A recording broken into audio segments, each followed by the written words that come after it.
Well, not only the warm weather, but the beautiful sceneries prevail this Monday in Arizona as the Angels go across town to Maryville to visit the Milwaukee Brewers with a stacked lineup that, yes, it does include Shohei Ohtani.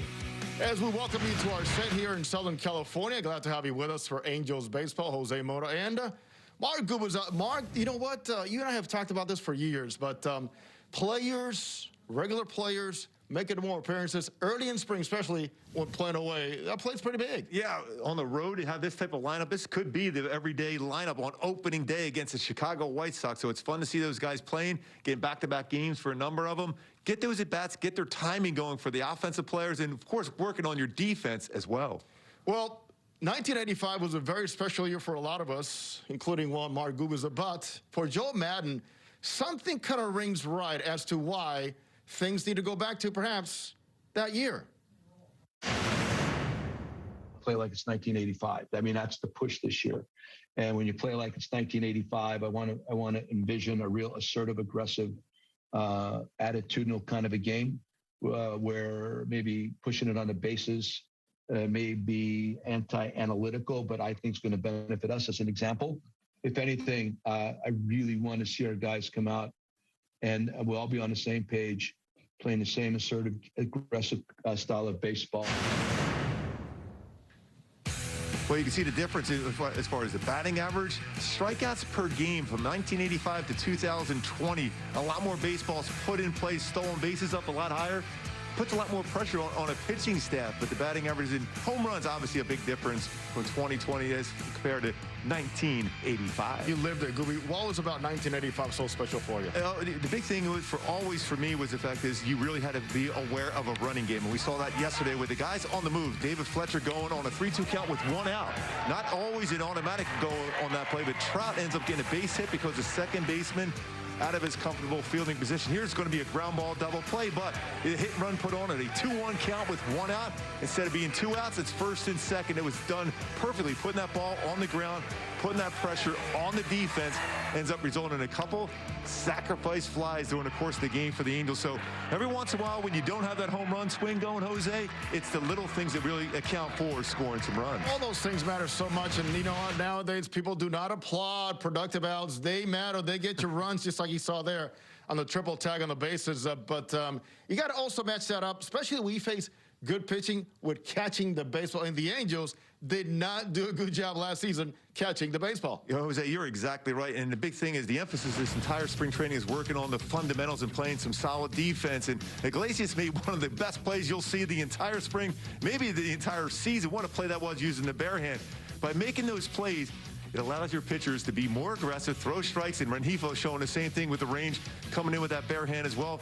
Matt Theis, a good little scoop over there at first base, so you don't give up those extra outs. When you're looking for a pitching staff right now that doesn't have a lot of strikeout pitchers, you need to be able to prevent those extra outs given away. Defense much, much better. You talk about strikeouts. The guy on the mound for the Angels this afternoon, Andrew Heaney, he can get the strikeout. He can get the ground ball, but who exactly is he, and who is he going to be in 2021, Mark? What is the most important thing for him? Well, the numbers, if you look at strikeouts, the last 4 starts, they were very good. The strikeout-to-walk ratio, but the home runs allowed. I think the big thing when you look at Andrew Heaney this season going in there, you have to utilize all-speed pitches a little bit better, be more consistent, because everything is firm. His fastball, the four-seam fastball, the hard slider, same thing. He does have a good changeup, but I don't think he used it enough. Big innings were the thing that got against him. You know, you got 9.45 strikeouts per 9 innings pitched. That's all good and well, but you got to prevent those big innings going against him. And a big thing for me is think again, those ground ball outs and utilize it an all-speed pitch to get the timing off for hitters against Andrew Heaney. And we're going to see that today as far as utilizing his changeup. Well, you know, one thing you and I always enjoyed was B games. That's happening also today with Dylan Bundy on the mound. B games. Tell me about the exact opposite of what a regular game is like. Oh, the B games, sometimes as a pitcher, I think it's even more difficult than it would be a position player because the adrenaline you don't feel is there because some of the big boys aren't playing in those B games. Sometimes they're earlier than a normal start in spring training. But as a pitcher, that's your chance to work on some things. Work on that breakable, work on your changeup.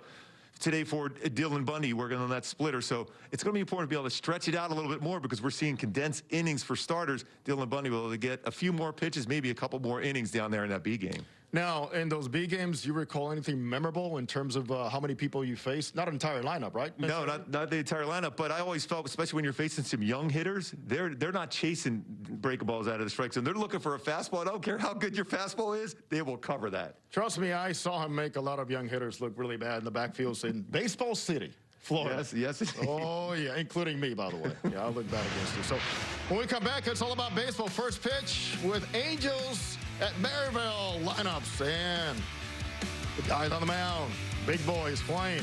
Hopefully the Angels offense, defense, all gets it done this afternoon. Joe Madden and his Angels make it across the Valley of the Sun this afternoon as we welcome you back to Angels baseball. Well, with his lineup today for Joe Madden, love to see those regulars, as Mark Gubazar pointed to in our open. Dave Fletcher leading off. David Fletcher at second base. Mike Trout in center. Shohei Ohtani, designated hitter. Anthony Rendon at third base. Justin Upton in left field. Albert Pujols at first base. Dexter Fowler is in right. Kurt Suzuki, veteran catcher, is batting eighth. And beyond the plate, obviously, Jose Iglesias. Havana Magic. What a play yesterday.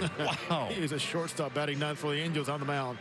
One Andrew Heaney. And one thing for sure, Mark, the Angels do have an off day tomorrow. And you can see where guys know that it's not going to be an off day for everybody. What happens on those off days scheduled for the team when you have to stay in your regular pitching turn? Well, some pitchers will go in and throw, and they'll try to have as many. It's more of a controlled environment. Maybe have some guys take some hitting against you as well. You don't want to really, you never really wanted an off day in spring training because there's off days during the off season. You want to get your throwing in as much exercise as you can. There's a defense behind Brandon Woodruff. He is their horse, and last season he was outstanding, and there's no doubt. You talk about Woodruff and what he represents for this team. It's about power, it's about consistency, it's about dependability. Yeah, fastball is going to be 93 to 98. He'll throw a slider, curveball, and a solid changeup on occasion. But you're talking about an average 96-mile-an-hour fastball from Woodruff. Defensively, behind him, got the local product Piston here at first base, switching positions. Daniel Roberts, another local kid, second. Bryce Terang is shortstop. Travis Shaw back with Milwaukee at third base. Manny Pena is the catcher. Billy McKinney is in left field. Derek Fisher with Lau Bad in center field. And Abisail Garcia, Mark, one very good athlete. Now with a crowded outfield, we're going to see how things spread out for manager Craig Counsell and how he's going to manage all these bodies. Yeah, I really love that arm for Garcia out in right field. We've seen him a lot of years, whether it was with the White Sox or the Tigers, but he's got a great throwing arm. And you got Jackie Bradley Jr., you got Yelich. That's a pretty solid. And Lorenzo Cain. I mean, you're talking about an outfield that can go get anything. Jackie Bradley Jr.'s deal formally announced after the physical and everything. The procedures are done. So JBJ is now a Milwaukee Brewer, and he is one special player in center field. Difference maker on the defensive side. Arguably one of the better center fielders we've seen in a lot of years going to get a baseball. So David Fletcher makes his way into the batter's box. Always solid for David Fletcher. He carried a .625 on-base percentage here early in the spring. And he is playing his fifth game here so far. 2 for 5 for Fletch. Right-handed batter, Fletcher, Trout, and Ohtani against Woodruff. It's kind of a fun matchup, Jose, because you got Woodruff that throws that high four-seam fastball. David Fletcher's as good as anybody in the game as far as getting those hands up and driving pitches that are up and elevated even above the strike zone. Fletch with no zone at all when it comes down to finding the holes, as we had seen the last couple of seasons, and one of the best contact hitters in all of baseball. There's a 1-0 strike fastball. So Woodruff, when you talk about stuff, how he can mix it, is he more worried now making his Cactus League debut, by the way, today, incorporating or depending more on that fastball? I still say you work on your fastball and command in the strike zone. Just have a feel for your secondary pitch, especially your breaking balls, but fastball change up early on. Hit the left side. Third baseman Shaw very familiar with his ballpark here. And there's one out. We are at American Family Fields where this game's taking place as we stay here in Southern California. But this ballpark is pretty challenging, especially for outfielders. American Family Fields of Phoenix in Maryville. Yeah, anything hitting the air is always a challenge. That bright sunshine, difficult for even a veteran outfielder. But we still go back to that story with David Fletcher playing a couple years ago in left field the first time. He had to make some really good plays when the veteran guys like Lorenzo Cain and those guys were having a tough time catching those fly balls. And by the way, as you mentioned, Lorenzo Cain, he is back in the mix after opting out last season. It's been slowed down a little bit here in the spring as we see Mike Trout make his way into the batter's box. 2 for 6 in the early going so far for Mike Trout.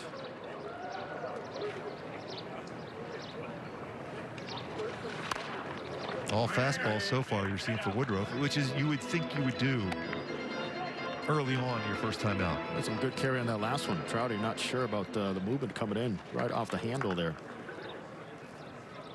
Woodruff from Tupelo, Mississippi, out of Mississippi State. And he is their workhorse.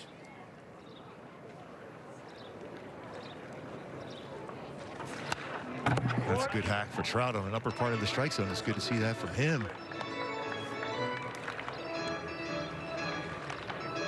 Very friendly ballpark here at in Maryville, and they did some wonderful renovations the last 2 years. They really bring it up to date. In fact, a lot of tournaments in the Phoenix area, high school tournaments, are playing this ballpark. It's a beautiful setting. There's a breaking ball. He misses. That one ran out up and got him swinging. It seemed like it got around him a little bit on that breaking ball. It goes to the inside part of the plate. That's a tough one, as you know, as a hitter, to make that adjustment, to bring your hands in. You're expecting a breaking ball to go away from you, end up backing up on him. It's an effective pitch, but it's a pitch you don't try to do too often. Not by design for sure, Mark. We know that, and I know you threw a lot of those. Yeah, it almost works like it's a split finger fastball going in for a hitter like Trout on that one. Angels come in with a 4-3 record, 1 tie. The Brewers come in with a 4-3 record, no ties. Shohei Ohtani snaps his bat into the shift, short right field, and a close play at first base. Well, he'll be retired by Daniel Robertson. The Angels go down 1-2-3 here in the first, and here come the Brewers. Angels go down the first 1-2-3 as Craig Counsell welcomes his crew. And the Brewers with Daniel Robertson at second base. Omar Narvaez is a designated hitter. Avisail Garcia talented in right field. Keston Hiura at first base. Travis Shaw at third base. Manny Pena is a catcher. Derek Fisher got big time power. Is in center field batting 7th. Billy McKinney in left field batting 8th. And Bryce Terang at shortstop, as they will face Andrew Heaney. Yeah, fastball is going to be 91 to 95 range. Will throw a slider or a slurve and a changeup. Heaney, 4-3 record last season for the Angels, and he gets ahead immediately with a fastball on Robertson. He had a 4.46 ERA. Robertson last year in 13 games at .333 limited action for him. Very versatile player, very aggressive player. He'll help you in many ways. We got to see him plenty when he was with the Tampa Bay Rays. Here's a 1-on-1. Upstairs with that fastball to really rise upstairs on Andrew Heaney. Defensively for the Angels in the outfield, it's what we should expect in the regular season. Upton, Trout, and Fowler. Then around the infield, same thing. Rendon, Iglesias, Fletcher, Pujols, Kurt Suzuki behind the plate with Andrew Heaney. Here's a breaking ball. The option was to go out there and get it on the back foot, but not to hit him in the back foot, and that was the case here. Yeah, just overthrew that just a little bit across his body on the delivery of his breaking ball. It's him in the back foot. High leg kick. Back footer. Got a little bit of the front foot too. The shin guard. Yep. Yeah, it was a front foot. Yep. Overthrown. Breaking ball from Heaney, but Kurt Suzuki behind the plate. It's a good thing to see Suzuki catching Andrew Heaney as well here, just to get acclimated for what type of pitches he throws, especially that four-seam fastball upstairs. So got him on the shin guard. There's Omar Narvaez, usually a catcher for the Brewers. He hits it to left field, short left field. It'll drop in for a base hit. A little trouble in left field for Upton. Goes barehand and aggressively getting to third base is Daniel Robertson. That's good base running. Yeah, right off the bat is a base runner. You're seeing there's no way you're playing pretty deep there as a left fielder that the baseball's it's not going to be caught. So that secondary lead, and once you saw that Upton was having a tough time with it, Daniel Robertson There's no hesitation whatsoever. That's just great base running. That's what you want to see. It's almost going back to what we talked about in the opening with Joe Madden. Forcing the issue on the defense. Make them make a play against you. Look what happened there with Upton trying to pick up the runner as he's going with a bare hand. Because he's going all the way. There'd be no error on Upton because Robertson was not stopping regardless. Brings up Avisaíl Garcia, who swings and misses. That was impressive base running. Really was. That's all about the read off the bat. You know it's not going to be caught. And knowing it as a left fielder, you're going to have to come in and try to use the bare hand and all be in position to make the throw.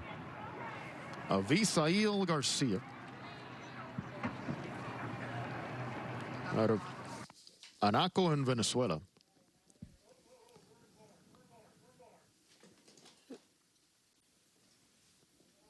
And we are having some technical difficulties, and we will keep you abreast as to what is going on with the broadcast. And as Garcia stepping up here against Andrew Heaney with first and third, and we're back. 1-1 count for Avisaíl Garcia, right-handed batter. Robertson at third, Narvaez at first. Foul right side. Now, one thing about Andrew Heaney, Mark, let's talk about this. Now he's going back to the third base side of the rubber, and the reasons behind that is be able to get his fastball in on right-handed batters, but I think it's more better deception with his changeup. That's something he's worked on quite a bit, to be able to get outs with his changeup against right-handed batters, because he starts on the first base side, throwing that changeup to right-handed batters. He's not going to get many chases. He's got a better chance on this side of the pitching rubber. Here's a 1-2. Upstairs with that fastball, which right sides, and Joe Madden says it time and time again, and hitters have told us. You know, during batting practice or some of our meetings with some hitters in the past, Heaney's fastball at 91 really plays like 95, 96 up in the zone. And we're going to show during the course of the game why that's so effective. His fastball, he hides it so well. It's deception. Hitters have very limited time to see the baseball at all out of his hand before it's crossing home plate. I look forward to that report from you. There's a 1-2. Change up off the end of the bat, right field. Trout giving chase in right center field. Fowler cuts it off. The Brewers will take the lead here 1-0, and 3 consecutive batters aboard here against Andrew Heaney. And a very nice piece of hitting by Avisaíl Garcia with the RBI, his second of the spring. He did a really nice shot. That was a changeup too. The right pitch. And it was down towards the outside part of the plate, but he stayed with it. Didn't try to pull that baseball. That's the thing. He didn't try to pull. That's an impressive swing for Garcia. It's a nice piece of hitting. Very nice plate coverage. As the Brewers continue to thread here. First and third now, nobody out. And the batter is Kiston Hira. And boy, this young man can really hit. Yeah, he's got a strikeout in this game, but he's got incredible power. 13 home runs last year and 32 RBI. Hit only 212, so in a way, they need some bounce back from a couple of guys here for Milwaukee this season, including Christian Yelich, who was not in the lineup today, but really struggled last year. And for Hira, it's also adjusting to a new position as the Brewers went out and signed Colton Wong to play second base. And he is now in the process of learning more reps at first base. And so far, so good, according to manager Craig Counsell. There's the off-speed missing away. So Heaney's trying to find just a feel for it. Well, the fastball's got some carry. He falls behind 3-0 here to Hira, and don't be shocked if he does have a green light, and why not? Yes. Craig Counsell is always allowing his power hitters to have that green light. And missing away is Andrew Heaney, so the bases will be loaded. And left-handed batter Travis Shaw is up.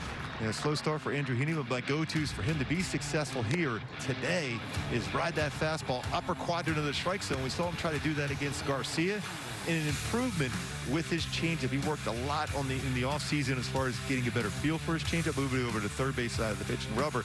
That's a big pitch. That's his most important pitch, I think, this year going forward, Jose, is his changeup. I agree with you 100%. We see that he is trying to get in some better spots here as he faces Travis Shaw. Shaw back with the Brewers as a non-roster invitee. Spent last season with Toronto. Been in 50 games for the Jays. There's a breaking ball. Good pick up there by the catcher, Suzuki. And Heaney talked openly, Mark, about almost like an evolution needs to happen for him this season. And whether it's pitch sequencing, is it consistent release point, whatever it is, extension. But that big inning we know needs to be avoided. I mean, you look at some of his numbers and some of his games over the last few seasons, a lot of strikeouts and this cruising along. Then all of a sudden there's a 3 or 4 run inning against him. That's when you slow the game down. That's why that all-speed pitch is going to be important, because the breaking ball and fastball, both hard pitches, the timing in there is there for the hitters. He needs that all-speed to get him off the timing. Well, the fastball up and in after a nice breaking ball and tied up Shaw. That was a hard right side. Coaching first base for the Brewers, Quentin Berry. Good base runner himself in his days. And coaching third base, Jason Lane. Mindset here as a pitcher, I just want a double play ball. Get something on the ground and an infielder. Gia's got a piece of it. Suzuki unable to hold on to it. And staying alive is Shaw. His father, an outstanding closer himself. Yes, he was. Now here with Toronto in 50 games. 6 home runs, 17 RBI. Hit .239. 717 OPS. Here's a pitch. Breaking ball, just missing outside. Well, that's a great pitch. Great take. Oh. Especially with 2 strikes, you think you're in protect mode. Heaney threw 2 1/3 innings last time out, where he allowed 2 hits and 1 earned run. 1 walk, 1 strikeout. He's got his work and hands full here with the Brewers. A little foul ball in around the home plate area. For Shaw so far this spring, he's 1 for 8. All home runs, 1 RBI. Saw him make the move from third base to second base just to get more playing time. Here's another 3-2 from Heaney. Fastball upstairs, and another good take by the Brewers, and that'll make it 2-0 Milwaukee here in the first inning.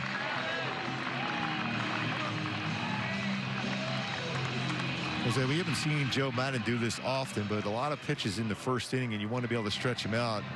It could be one of those things where you just, you know, depending on how this batter goes, I always have to talk to him, that you might want to take the guys off the field at some point, not have them throw so many pitches in 1 inning and be able to stretch it out 2-3 innings today. And yes, there's that option right now. We can see the Angels with some action in their bullpen. But also, you can bring in a pitcher and bring Andrew Heaney back out the following inning if you wanted to try that one as well. Exactly. Ben Browen gets ready just in case. There's the many things and variations we have seen here in spring training, reminding you also that today is scheduled for 7 innings. So 7 innings today, as we have seen pretty much regularly the first week plus of spring training. Batter is Manny Pena, the catcher, and the slider just misses in. And he's still trying to find it. And going back to the hit batsman on the release point for Andrew Heaney. He's getting a feel for that extension. Where do I want it? That's all about out in front. He's bringing it across his body more so. It's hit high in right field. Playable for Fowler.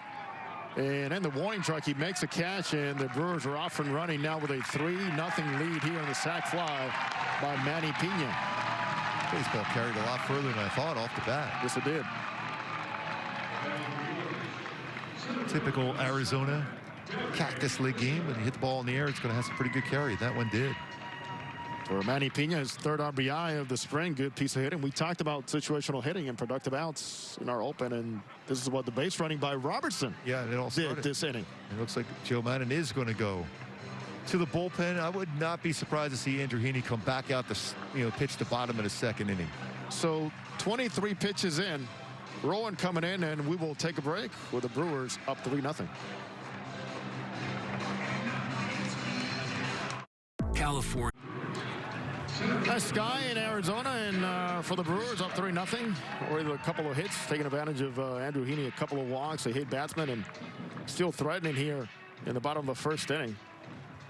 Angels go to their bullpen, and one thing that we're anticipating here, Mark, is the fact that Andrew Heaney, who has struggled will be back out after 23 pitches because the rules allow you to do that now. Yeah, the pitcher can go back and re-enter the game after being taken out. I think it's a good decision for Joe Madden. You can clear the mind if you're Andrew Heaney. If Rowan's able to get a couple ground balls here and then go back out and this start all over for Andrew Heaney.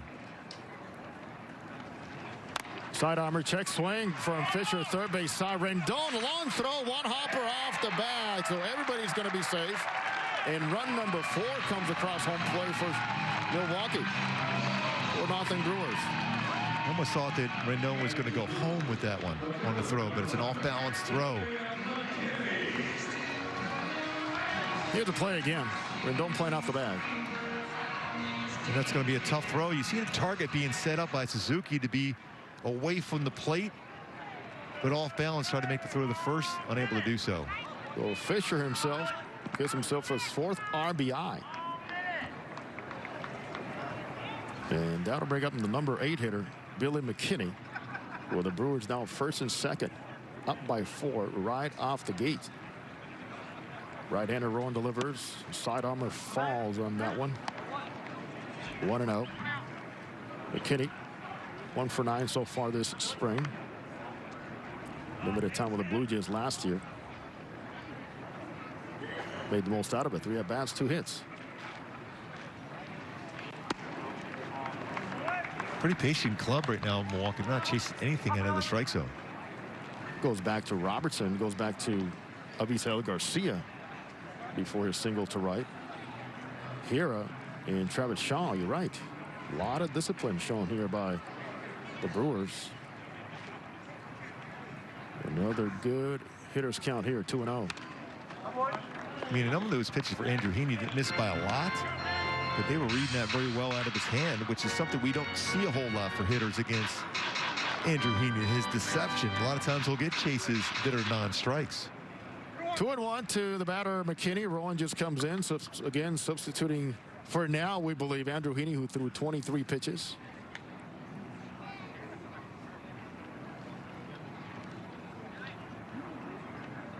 Here the 2-1. Just gets enough. Nice backdoor piece right there by Rowan. Yeah, you freeze as a left-handed batter. You think that's off the play. He was able to bring that back and catch the corner. Nice job by Suzuki also. Oh, Rambo, there.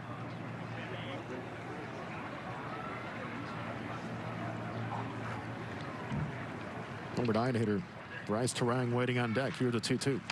What? Is softy to the right side. Looks like a little bit of a quick pitch on him. It is. Timing.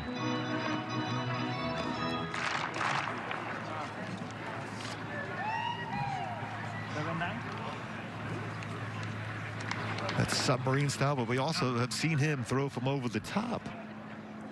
He threw some breaking balls. Yes. Curveball from over the top.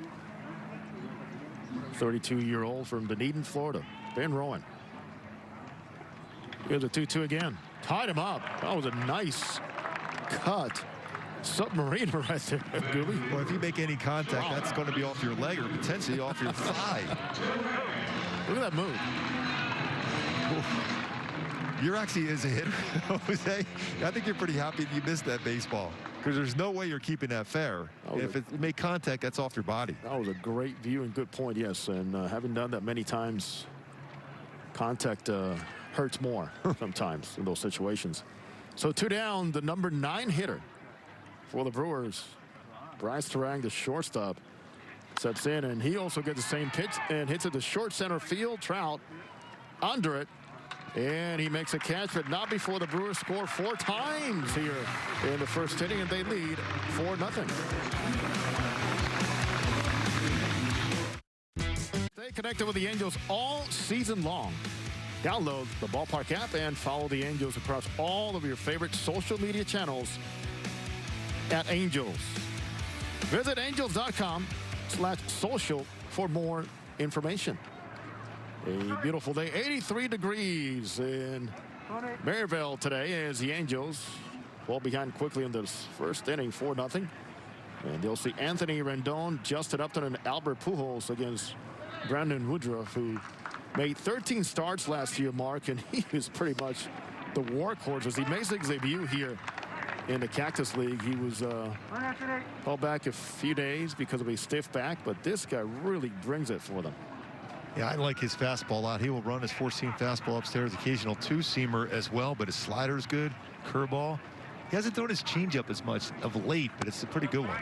Well, that's a pretty good breaking ball there, too. 1-1 to Anthony Rendon. Rendon playing his 3rd game of the spring so far. He is 1 for 4. Batting 4th today, and Joe Madden was asked about this today. It's not Trout Rendon, it's Trout Ohtani Rendon. Just misses Rendon's elbow on the 2-1 with a good running fastball. And Joe Madden pretty much said, you know, listen, don't read too much into it. In fact, he said, I didn't make the lineup today. But he said, there's going to be some times that maybe Shohei is red hot and we have a right-hander on the mound that, yeah, I might keep him behind Trout. But he prefers still Rendon, who hits it far to right field. I got to see it going back. This one is adios. Opposite field, Anthony Rendon puts the Angels on the board. I love the pitch before, up and in, and Anthony Rendon, being him, smiled and laughed a little bit, and then he just waited back and let his hands do the talking. Baseball travels deeper in the zone and hits it out the right field. This kid is unbelievable as far as using the entire field.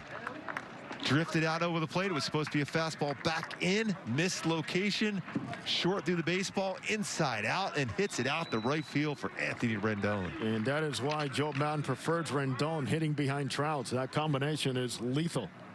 Hey, Jose, hit one on the road, man.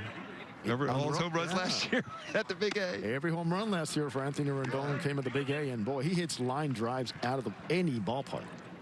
As Justin Upton steps in, he's looked really good, including yesterday. Very impressive double to the opposite field.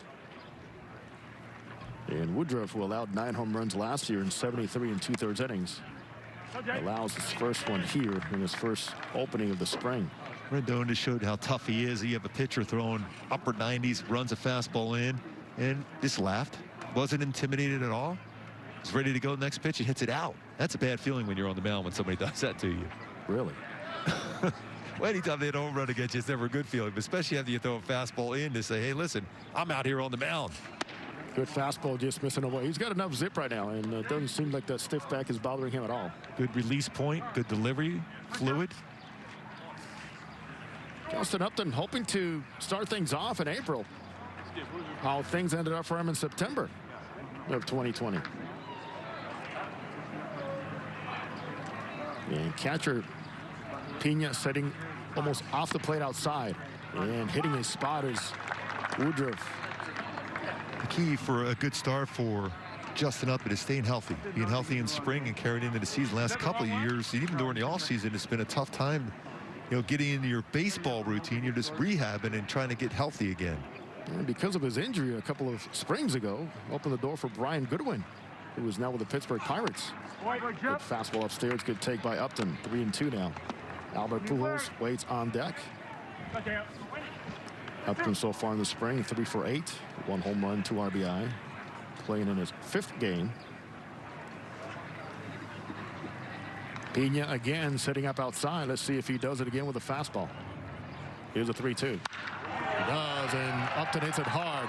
Center field. Look him up as Fisher. Adios. What a shot by Justin Upton. No doubter. Wow, you have a pitcher providing the power with a firm fastball. And Justin Upton, just talked about Jose, looking comfortable in spring training. He's healthy. He's talking about refining the baseball skills. Fastball out over the plate, dead center. That's his power. Center to right center. This is Ohtani zone here as far as where that's baseball went. Look at this. Where's the ball? My goodness, that is a very good 2-strike approach too. And here's Albert Pujols, who is himself off to his nice start here in the spring. Albert's 4 for 8. But going back to Upton, I mean, how big is that for him to feel this good? You talk about health, but using his hands. Yep. And trusting those hands. Letting that in, not missing fastballs. Remember, he got caught up in the guessing last couple of years. And fastball, especially upstairs, he missed. Not missing on that one is Woodruff against Pujols. And the count is now 1-1. I really like that swing from Upton. If he is anywhere near the player we expect, this offense is going to just completely take off and just score runs in bunches. That ball went off our TV monitors. And then next time we saw it was behind the wall or the screen in center field. Pujols rolls over at third base. Shaw throws him out for out number 1. The Angels consecutive home runs. Rendon and Upton to lead off the second inning.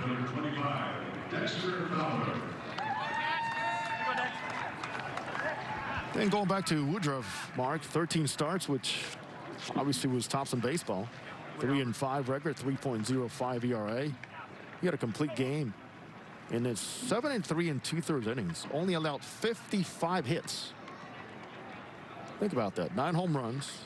Struck out 91 batters, and the opponents hit only 204 against him. How about a whip to under 1 last season? Some serious strike throwing right there. It's a breaking ball. Nice pitch.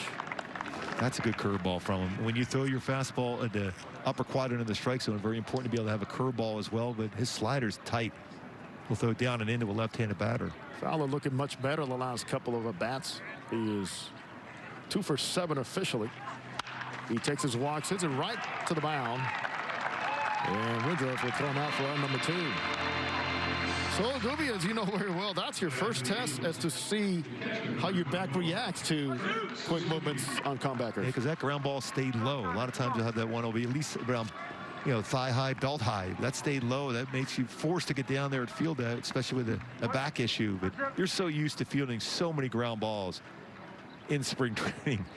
Ground ball after ground ball, turning double plays, all fielding bunts, backing up home plate on a wild pitch, all those things you work on. I think you should continue that work even during the regular season. That's something we don't see it as much as it should be. I think you should continue that on.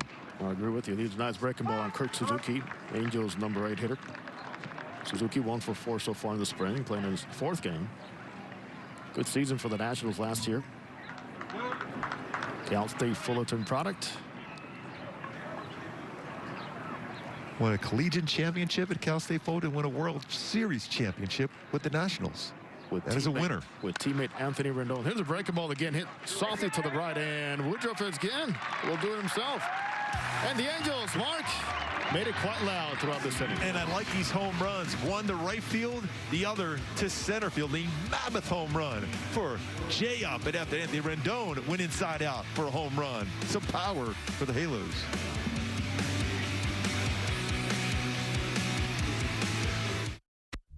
Well, plenty of scoring here in the early going for these 2 ball clubs. The Brewers scored 4 times against Andrew Heaney in the very first inning. And he is back. Remember, he was taken out after 23 pitches. Ben Rowan came in and retired 2 out of 3 batters. And now Heaney is back to get his work in. Mark, and here we go. Some of the variations that we're seeing to accommodate the shortage of players for this spring with so many ball clubs, pretty much every team. Well, for Andrew Heaney, you clear your mind. You're basically facing that same lineup that you started the game with. The top of the order here with Daniel Robertson at the plate. See what kind of adjustments Andrew Heaney can make. Spring training, these numbers don't count. It's the work getting in. See how he adjusts now. There's our breaking ball. He found a nice consistent release point for a strike. He's been trying to find that since his first batter, which was obviously, as he mentioned, Daniel Robertson. And he ended up hitting with a breaking ball on that front shin. Fastball away. You can see anytime you see a catcher move a lot like that, what does that tell you? Not finishing, following through. You want it almost like when you deliver the baseball, you can almost pick up dirt on the follow through. When you're bringing it across your body, that's when you run into problems. Got enough of the play inside. 2-2. Robertson from Laverne, California. He changed that whole inning around by himself after getting hit by the pitch and advancing first to third aggressively. There's a fastball, just missed it inside, and I'm wondering. That was a good pitch. Yes. So was Joe Madden, Matt Wise, going, hey, you called the one before that. And another full count here for Heaney. And he misses inside. And when Andrew Heaney is at his best, He's hiding the baseball well, and the hitters just really can't get a read off the pitch. And here's a real good example. That baseball, the front shoulder in there, the glove, getting the baseball out of the glove, and you still don't see the back of the hip. Hitter still not seeing the baseball, and the timing you have to react, 0.42 seconds to react. So a 92, 93 mile an hour fastball from Andrew Heaney is equivalent to a 100 mile an hour fastball for most pitchers because they cannot see the ball out of his hand till the last second. That deception is hard to explain as a hitter, but Martin, there's no doubt, is he jumps ahead of 0-1 here to Omar Narvaez, who hit that blooper to left field that caused all the problems for the Angels defensively.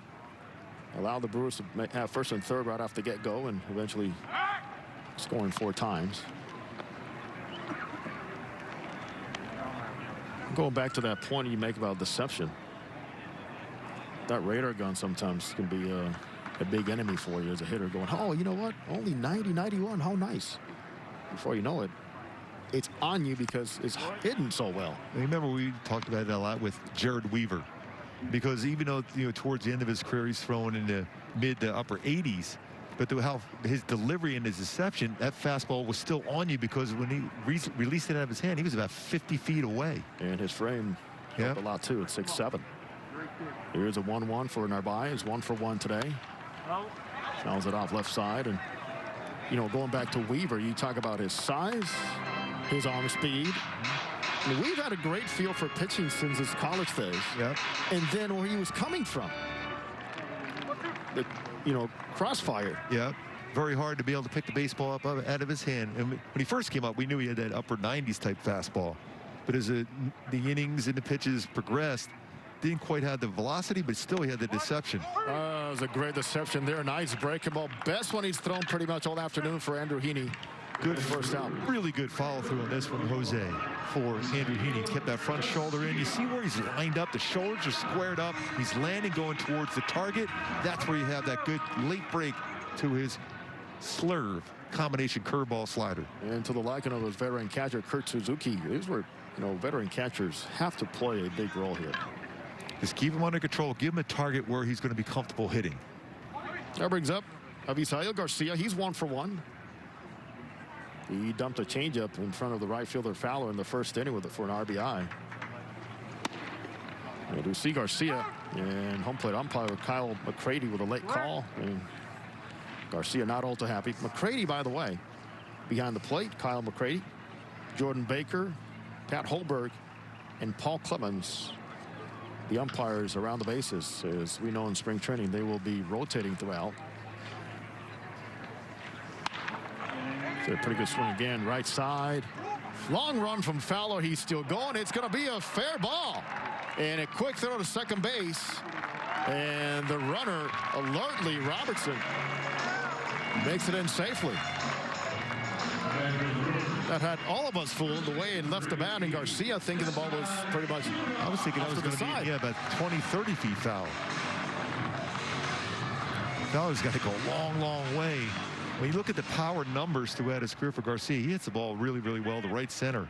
Oh, Rumble. Oh. It's like Miguel Cabrera, who we always compared him to when he first came up with the Tigers, that drive to right center field. When he came up admiring a former teammate of his, Miguel Cabrera. Now, Robertson on that first time had a good read off the bat. Didn't look like he had a good read off of that one. I thought there's no way Fowler's going to get to that baseball. I thought he was going to be cruising to third base rather easily on that one. Here's a 1-0 and a very dangerous hitter who walked the first time up. Keston Hira. First and second for Milwaukee, hit hard. Left side, Iglesias. Fletcher. And double play, magic up the middle. That's how you pick up your pitcher, Gooby. Get the ground ball. Let them work for you. We talked about the defense in the pregame. Oh, wow, what a turn that was. Well, if it... Oh, defense, Mark Gubazon. We love the magic up the middle, especially from this big Cubano. Incredible play to be able to get that much on the throw, the short throw with the bare hand, and an accurate throw for Iglesias. 985 career fielding percentage for him. And Anderson Simmons was great at shortstop. Jose Iglesias is right there with him as far as the magic with that glove and even with the bare hand. Great to see your face and your smile again, Gooby. After that double play turn, you know me, I was a ground ball master at that point. That was a great double play turn by Iglesias and Fletcher. That was quick on the release on both ends. See what a ground ball does? It takes a mask off. Gooby's like, I gotta talk about this, but people have to see my face. I was smiling too much at that ground ball double play. I live for that. New pitcher for the Brewers as Woodruff makes his way out of the game after a couple of innings. And boy, he's trying to work fast here. Lefty Suter. And it's almost automatic when we talk about somebody, he's got to be leading off the inning here. And here he is.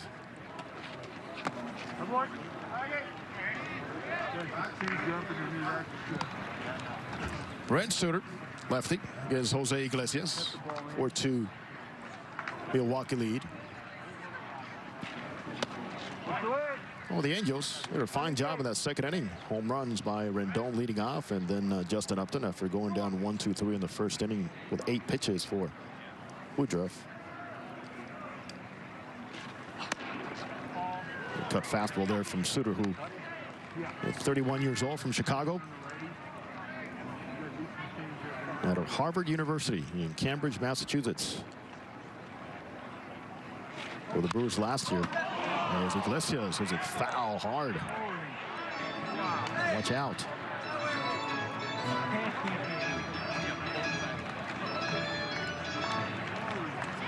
A little bit odd of a delivery for Suter, the way he steps and then gets in the throwing position from the stretch spot.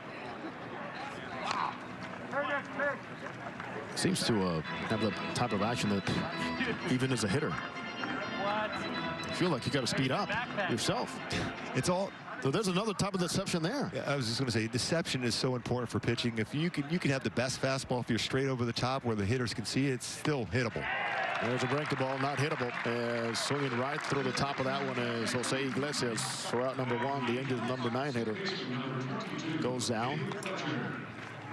See how he steps to the side and then he gets back, and there's still pretty good deception. Then a nice little changeup out in front. Iglesias unable to make contact. All that body movement.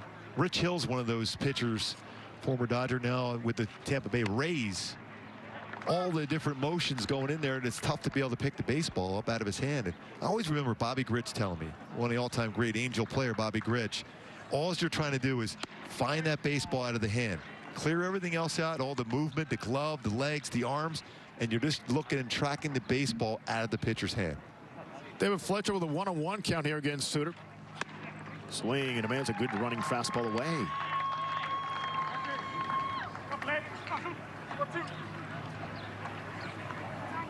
Fletcher grounded out to the third baseman Shaw in the first inning.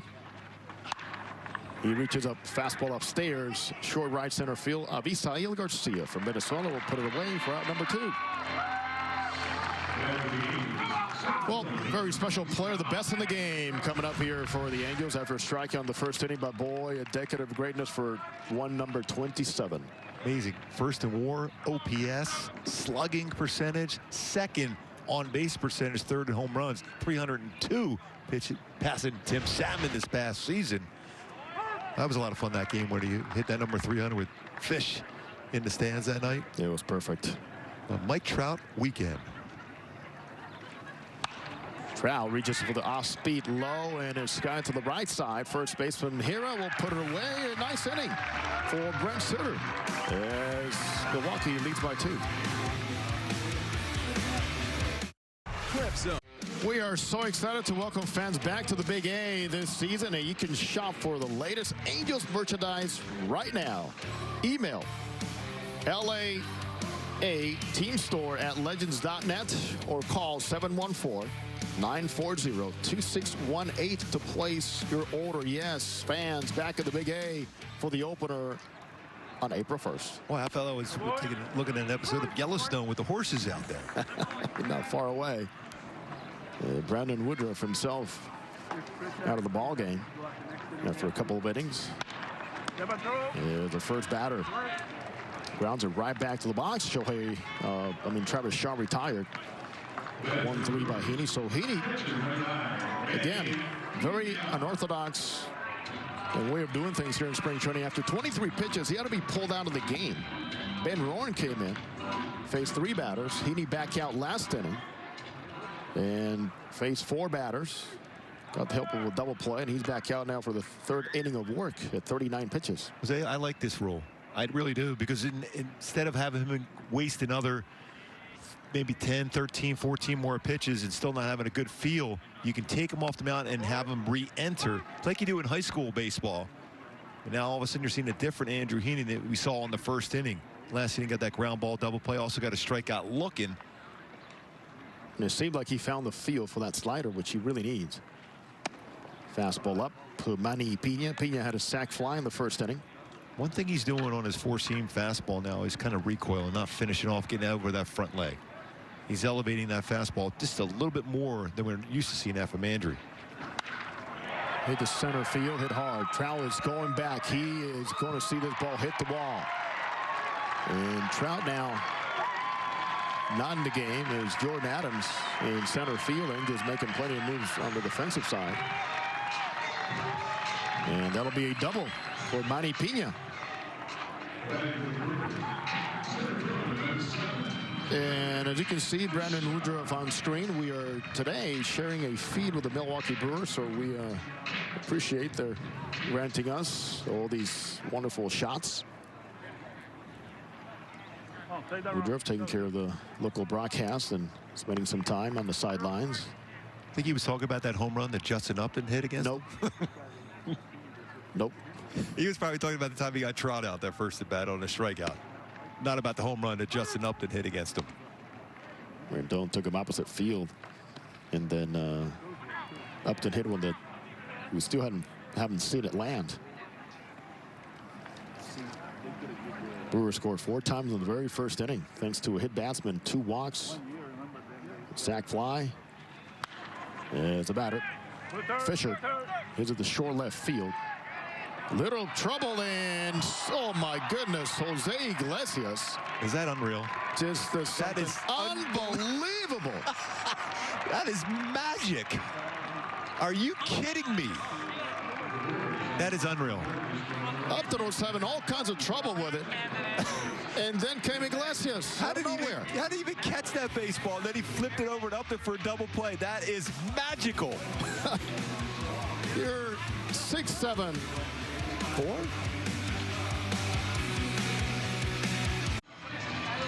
4-2 Brewers, but Brewers fans here in Maryville got to see something that perhaps we are getting used to, and it's just, again, a pop-up to short left field. And Mark, take me through this. Put it in perspective where Jose Iglesias was at to start with on this play. Catches it, flips it behind his back to Upton for a double play on a pop-up that looked like for sure was going to fall in. You know, with Derek Fisher hitting that ball, you would imagine it'd have to be a basketball-type play. That was a Magic Johnson pass as well. Yes. Deep Fish hitting the ball, and then a double play turn. Oh, my. Oh, drop those Lakers in here. Wow.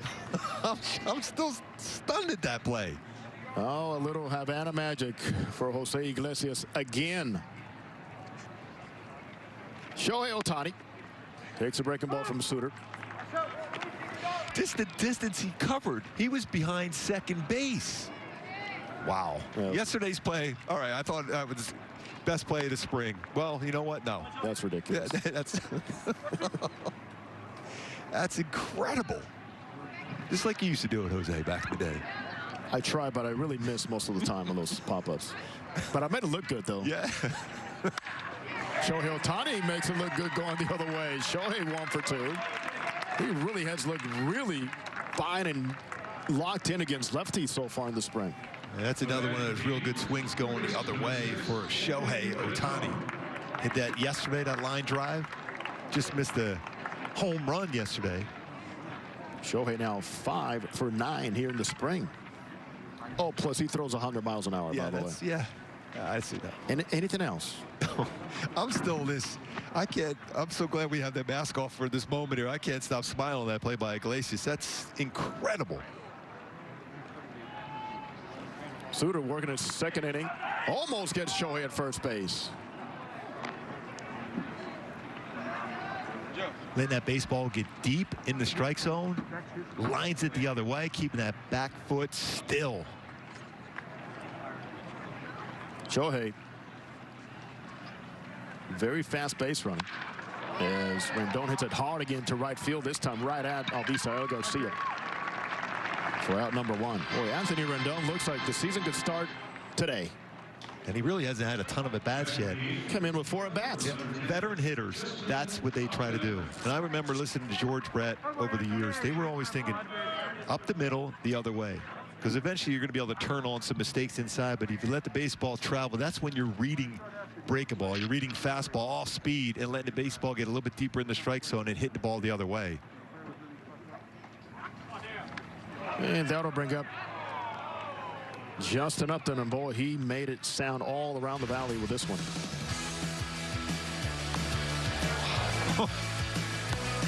That's a sound you don't want to hear. Oh, the pitcher's mound against a hitter, and Justin Upton, that ball is rushed to center field. How often do you see a pitcher worrying about another pitcher with a lead that's at first base? We'll still call him a pitcher, Shohei Ohtani. That's when you know you're an incredible athlete, like Joe Madden says. Is this a generational player? Oh, hit hard again by Upton and deep to center field. This one's going to find over the hitter's eye again. Unbelievable, and we continue to be in awe here today. There's so many things happening, Gooby. Goodness. That is sound sealed and delivered again over the wall and the batter's eye in center field for Justin Upton. Upton going uptown. Short in that swing, how strong Justin Upton is. Unbelievable. You talk about letting the ball travel and using that fading fastball away and using those hands. No doubter again. For Justin Upton, his 3rd homer of the spring, 2nd today. And as you were saying, that is one strong man right there. And that's the smile you want to see from Justin Upton. When he's hitting the baseball to that part of the field, that is incredible. Saw it yesterday as in Perez giving us an indication that he was trusting his hands that doubled the other way. As Pujols now with a 2-1 count. Albert grounded out to the 3rd baseman Shaw back in the 2nd inning. 4 for 9 for Pujols so far this spring. And fouls it the other way. That was a pretty good swing there by Albert. Yeah, good swings yesterday we saw from Albert as well. 4-4 tie now here in the 4th inning. You like to see that too from an everyday lineup, be able to play back-to-back games. That's when your timing gets there. So Suter came in to replace Woodruff. Woodruff officially went 2 innings, faced 8 batters, 2 hits, 2 runs, no walks, 1 strikeout. Both hits home runs as Albert goes down swinging for out number 2. Suter's that type of guy, Mark, that I was mentioning. You know, deception comes in so many ways. There's a great breaking ball, but you got to slow him down. Doesn't matter. That should be your strategy. Yeah, because he's trying to dictate the pace himself as a hitter. The best thing you do is step out. And the Angels fans happy to see their sluggers coming through here today. Rendon up at the field back in the 2nd inning, and Upton twice in the 2nd inning, and now here in the 4th. As Dexter Fowler makes an appearance from the right side now. A switch hitter with a 2-0 count. Grounded out to the pitcher back in the 2nd inning. He is 2 for 8 so far in the spring. And he takes downstairs. One thing that Joe Madden mentioned is when the fact that his numbers really have declined from the right side. Joe says, well, one thing we got to remember is the repetitions. He needs more at-bats to feel better from the right side. That's a good swing on a 3-0 count when you're given that green light. Yeah, you got to. It's all about reps from hitting, especially for a switch hitter, to be able to see more pitches from a left-handed pitcher batting from that right side as compared to every once in a while get that chance to play. It's just too hard to do. BP, you can't do that. You can't replicate that. So he rolls it foul, 3rd base side for a foul and out full count. By the way, Jose, going back to our opening today, we were talking about that 1985 brand of baseball, you know, hitting and running. Well, they're going to a little sprinkling and a little 2020 baseball as well with 3 home runs today for the Halos. Oh, yeah, the base running aspect has come in the way of the Brewers when they scored 4 times in the 1st inning. Hits the shortstop. Turang will retire Fowler. But the Angels get a couple more thanks to big man going way back to Dead Central again for Justin Upton.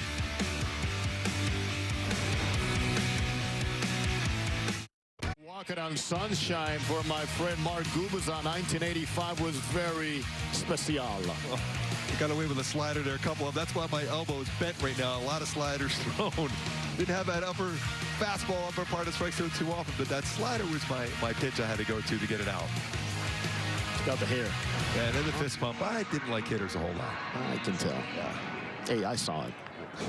In fact, my teammates. I heard it. Not the other side. I heard it in the clubhouse so often. Who's playing today? I don't like that guy.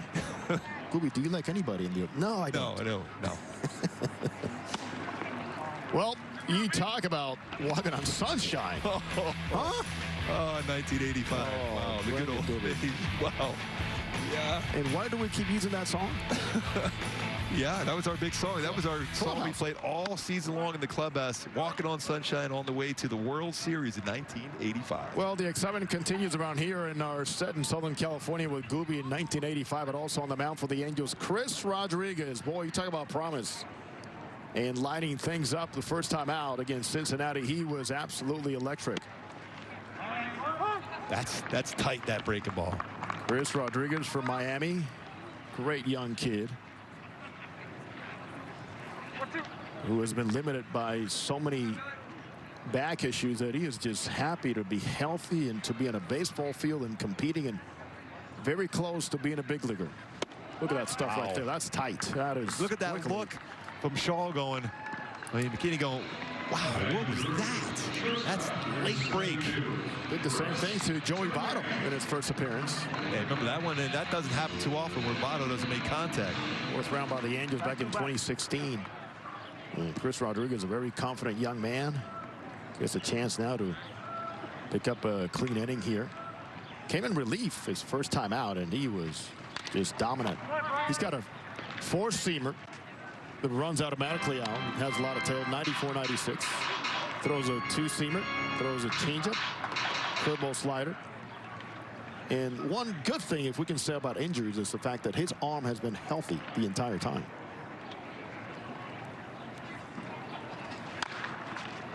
He has that little bit of that hook in the back as far as that throwing motion in his hand before he gets on top of the baseball and releases it. More defensive changes for the Angels. Kian Wong now at third base. John Jay makes his way into left field as Rodriguez delivers a fastball running away with a lot of zip. 1-2 to the batter, Bryce Turang. McKinney retiring on the strikeout. And Turang, who's 0 for 1, flew out to the center fielder, Trout, in the first inning. This ball is sky to deep right field, and with the carry here, this one's going to leave the yard. The number 9 hitter, Bryce Turang, welcomes Chris Rodriguez with his long shot. Is now 5-4 Milwaukee. He has a pretty good lift on the swing for Turang. He was able to get that ball up in the air. Location not quite there for Chris Rodriguez on this delivery.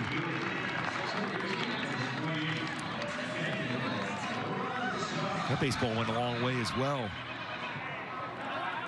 Look at Turang's reaction. That was a flat breaking ball, looked like. Oh, yeah, he knew he got it. Top of the order, Daniel Robertson. Yeah, see how it was flattened out, and he was able to lift that up. And when you hit the ball that far, you can look back and admire that swing.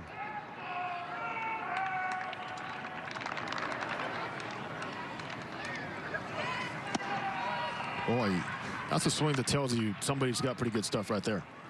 Tremendous late movement.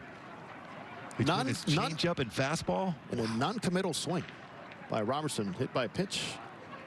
Walk. Score the first run for the Brewers back in the first inning. There's a tight breaking ball just missing outside. It's a real good sequence. Fastball, changeup, then slider.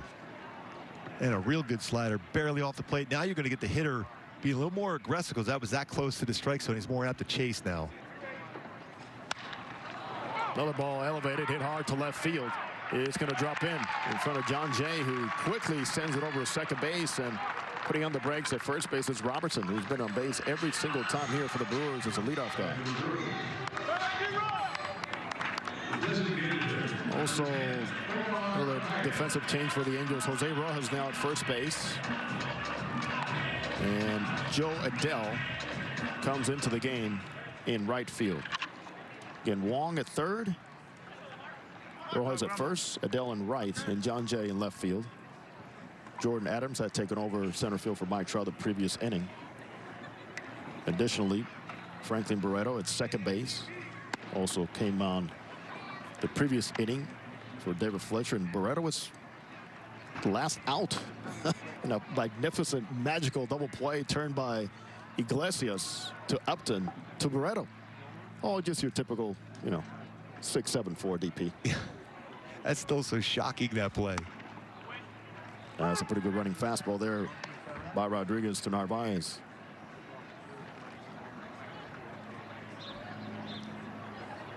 Narvaez, 1 for 2. Single, scored a run in the first inning. Struck out looking against Heaney in the second. Mark, as we talk about Andrew Heaney, his line today, 2 1/3 innings. 4 hits, 4 runs, all earned. 3 walks and 1 strikeout. Well, what really matters is what he did those last 2 innings. A lot of good from Andrew Heaney. There's a lot of movement on the pitches, too, for Rodriguez. As he goes forward, almost like Garrett Richards was, too, when he came up. You almost want your catcher to set towards the middle part of the plate and trust that movement, that it's not going to stay middle part of the plate, because it's tough to be able to keep that on the corner and get a called strike. Here's a 3-1. Fastball hit hard. Left side's going to go in the gap over the head of John Jay. Going around third is Robertson. No throw home, and now 6-4 Milwaukee here in the 4th inning. Omar Narvaez, a pretty good offensive catcher, trying to rebound from last season. Today as a DH, drives in his first run of the spring. This is a good piece of hitting going away with a good fastball running on the outside corner. He tried to pull that as a ground ball, potential double play ball. Instead, he gets a double going to left center field. So Chris Rodriguez quickly finding out at the big league level with these hitters, they know who you are, they know what you bring. There's video on everybody nowadays. There's no secret. But mainly, elevation on that breaking ball in bad locations will get you in trouble. It's one of those learning experiences for Chris, because when the game gets going, the game speeds up on you. You have a tendency, especially as a young pitcher with an arm like Chris Rodriguez has, you're going to try to throw the ball harder. And when you do that, pitches flatten out, and that's when you run into mistakes. You can see Daniel Robertson today. He's had an impact on this game against the Angels with his base running.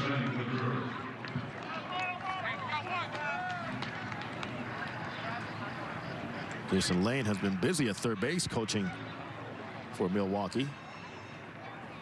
As Avisail Garcia comes in and swings right through that fastball. That's some life, and that is some conviction on that one. And that's an under control pitch. It's not overthrown. That's the important thing for a young pitcher. It's not overthrowing, trying to throw the ball 100 miles an hour.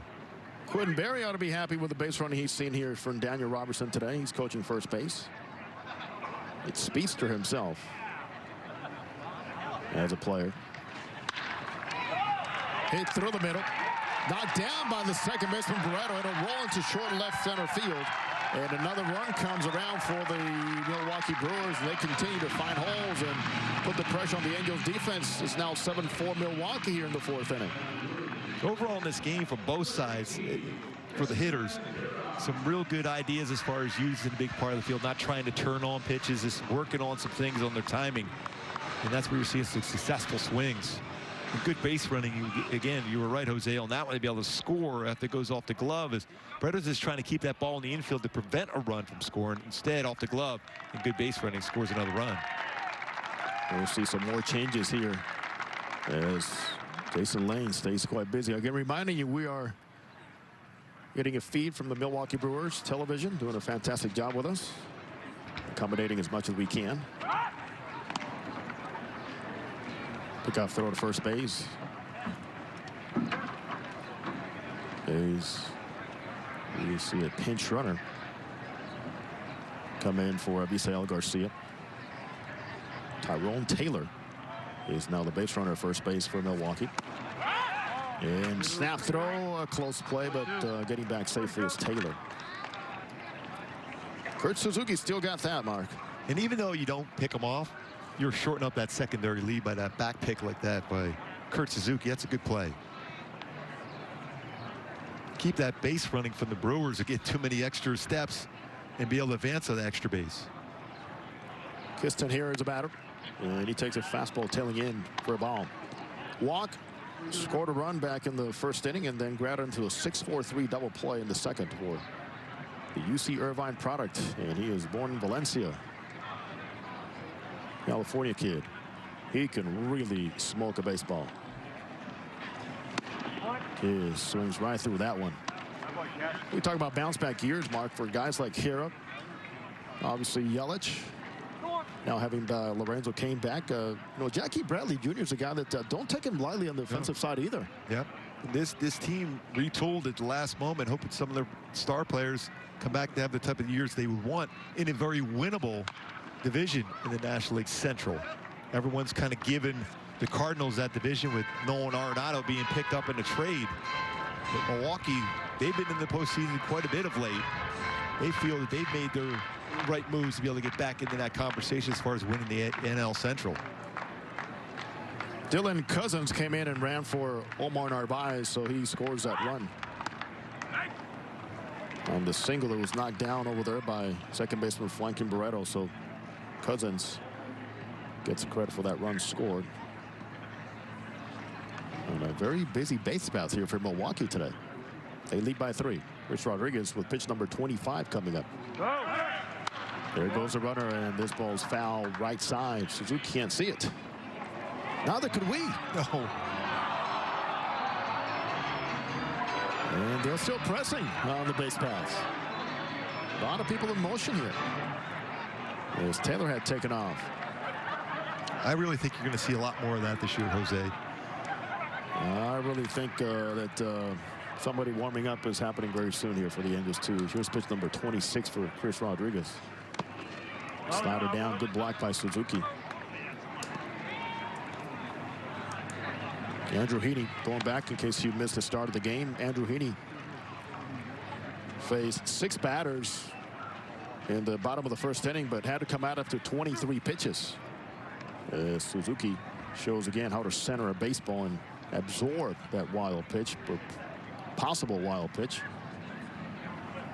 So Heaney came out of that game. Ben Rowan came in for 3 batters, and Heaney came back out in the second inning on a check swing and a throw. The steal at second base. The throw gets away, and the Brewers continue to run here all around the diamond. Strikeout for Hira. But the pinch runner Taylor ends up at third base with a stolen base in the air on the throwing. Looks like that's going to be it now for Chris Rodriguez, and Joe Madden going to the bullpen again. He doesn't want to just walk off there with the pitches. He's going to bring a reliever in. And we will be back with the Brewers leading by 3. Well, throwing today in a B game was Dylan Bundy, but Mark, there's no doubt that pitching in this division only for a couple of months, but perhaps new beginning for his career, I would say. I really like. He attacked the strike zone. He wanted to stay in every single game, utilize all 4 of his pitches. Fastball, not overpowering. He spotted it well, but his spin on his curveball slider and his split finger changeup, excellent all season long. New pitcher for the Angels is Junior Guerra, making his debut as an Angel here in the spring. He was delayed because of visa issues coming out of Venezuela. He faces Travis Shaw, who hits it hard. One hopper knocked down by Iglesias, picks it up, floats it over, and what else? Gets the out. Jose Iglesias. Unbelievable. Again. That's not stopping the Brewers at all, as it's been a issue for the Angels, trailing by 3. It's been all sunshine for the Brewers here in the Valley. Wonderful views we're getting all around, but boy, it's also been wonderful to watch this. What a display, Gooby, again. That ball was crushed on the line. Nice play. By Iglesias recovers, another good throw over to first base. Travis Shaw going, where did you come from? On that His shift. defense is, the last 2 days alone has been off the charts. New pitcher for the Brewers. So they got 2 innings out of Woodruff, 2 innings out of Suter, and here's Brett Boxberger. Last season with Miami, a playoff team, Miami Marlins, and nice job by Don Mattingly and company out there. Fastball upstairs. Phasing Kurt Suzuki, Jose Iglesias, and Franklin Barreto. Well, the Brewers up 7-4. Some good zip on that fastball. Suzuki tapped out to the mound the first time up. 1 for 5 officially here in the spring.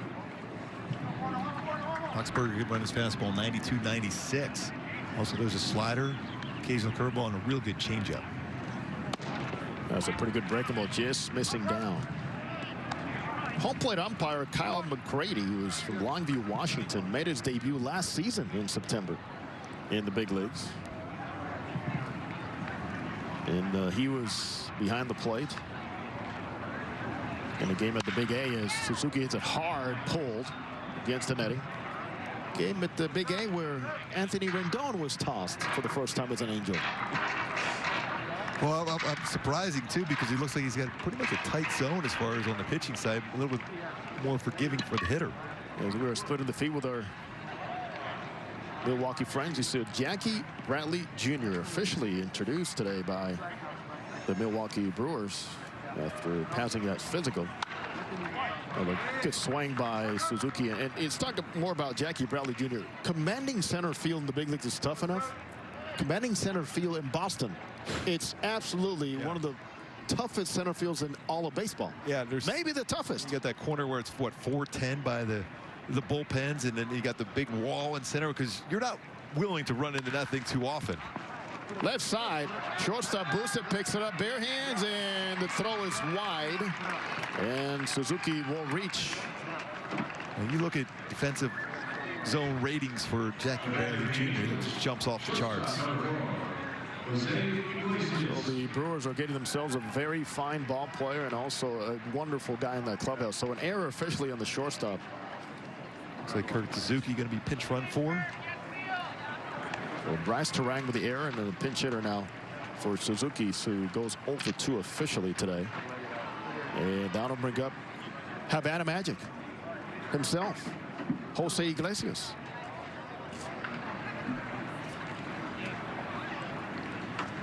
Livan Soto is now at first base. Soto runs for Suzuki, the young Venezuelan shortstop. Iglesias having a good spring with about 2 triples. He is 4 for 11. He's got a home run, 5 RBI, which leads the Angels ball club. He's actually showing butt there. Maybe trying to surprise the third baseman Shaw with that one. There's Jackie Bradley Jr. Boy, talk about a market that really took its time to develop. It's going to be interesting to see where he plays. I would imagine he's still going to play center, but you got Lorenzo Cain, who's a Gold Glove winner as well, center field. When Jackie Bradley arrives, everybody moves. He's in center field. No issues with the sun for this one, and the third baseman makes a catch. And we'll let you know who that is as Travis Shaw is out of the game.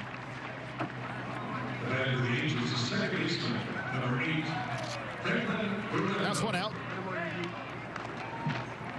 Mark Mathias is a third baseman going in for Travis Shaw. You and I both know Alex Cora very well, and boy, Alex Cora back with the Boston Red Sox cannot say enough great things about the teammate in Jackie Bradley Jr. That's what I've always heard.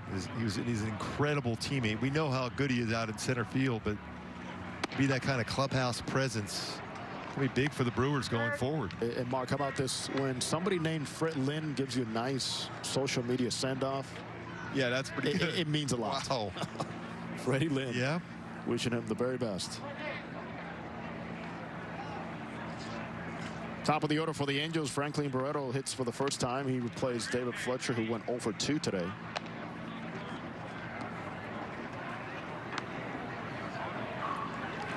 Milwaukee jumped to a 4-0 lead back in the first inning. Angels scored 2 in the second on consecutive home runs by Anthony Rendon and Justin Upton. And Upton today added another home run, a 2-run homer back in the fourth. You got to get a distance to those combined home runs. We're talking well over 900 feet, I would think. Both of them over the batter's eye in center field, completely over that wall.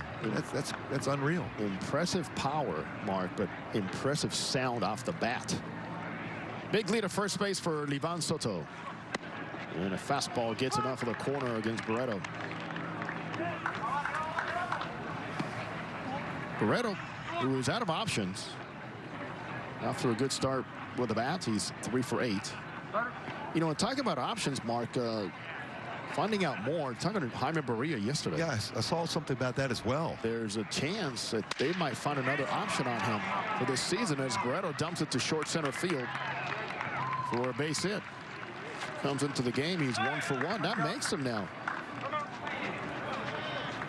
4 for 9 here in the spring. But for a guy like Barria, for himself, that's not the easiest thing as a player. And Joe Madden talked about it this morning, saying, well, we're trying to find out if he does still have an option year. It's not easy to deal with. When it comes to decision making for an organization and a player involved in that as well. Because if you're, have no more options, more opportunity to be able to stay with the club or be let go, and another club could pick you up and make you a major league player again. Obviously, we'll find out about that technicality. And it's all about whether last season could be applied with a full option year for not only Barria, but for many other players involved. Jordan Adams, impressive young man, makes a first time to the batter's box. Came in to play defense for Mike Trout. And now hitting in Trout's spot. Adams has gotten plenty of opportunity so far. Already playing in his 7th game here this spring. It's part of the Zoom call this morning as well. Fantastic young man. He's 0 for 7 so far. Smokes it to center field. This one's way out there. And again, over the hitter's eye. The Angels are taking aim at that blue out there. And it's paid off. A 3-run home run for Jordan Adams. His first hit of the spring. A very impressive one for number 90. Great swing for Jordan Adams. Just reading about it this morning as well. Number 3 as far as prospects. The Angels organization showing why here. Slider down. Boy, when you look at his swing right here, look how he keeps his head down on the baseball all the way through and right to dead center. I love that head movement he had. Eyes on the baseball, did not open that front shoulder, and dead center field home run. 3-run home run. That ball was absolutely put into that wind. It let it carry as Shohei Ohtani fouls it off to the left side. Shohei is 1 for 2 today. 5 for 9 in the spring. And boy, what a great feeling for a guy like Jordan Adams, huh? Yeah, getting that first hit under control. But you just go back to that swing. He's keeping his eye on the baseball. He didn't open up that front shoulder. He was thinking big part of the field and rewarded not only with the big part of the field, but over that big part of the field in center field. 1-1 to Shohei Ohtani as the Angels have tied it up. There's plenty of scoring here in this ballpark. They are walking on sunshine today, the Angels. They're walking around the bases with the home run ball, with 4 of them today. Yes, they are. Rendon, 2 for Upton, and now Jordan Adams. As Shohei goes down swinging for the second out of the inning. Shohei just missed that one, too. That was a break ball, got a lot more. Well, that's a changeup, middle of the plate, and just out in front. A lot of times you don't get that baseball back. You can tell by Shohei's reaction that just missed it. Boxberger working his first inning of relief here. Will face Kian Wong, who bunts breath of that baseball. Strike 1. Well, his brother is now also a member of the Milwaukee Brewers. Colton Wong, outstanding young second baseman. Another one of those big pickups for the Brewers. So often we talk about those small market clubs, and they've done a lot of good things, Milwaukee. And the Brewers had a very quiet offseason into the acquisition of Wong and now Jackie Bradley Jr. Obviously, we're not in the offseason now, but it was fairly quiet during the winter. Roll to the first baseman. He'll take care of it himself, but the Angels roll with some runs. Gooby, they continue to get louder. Love this swing from Jordan Adams. A breaking ball, dead center field over the batter's eye.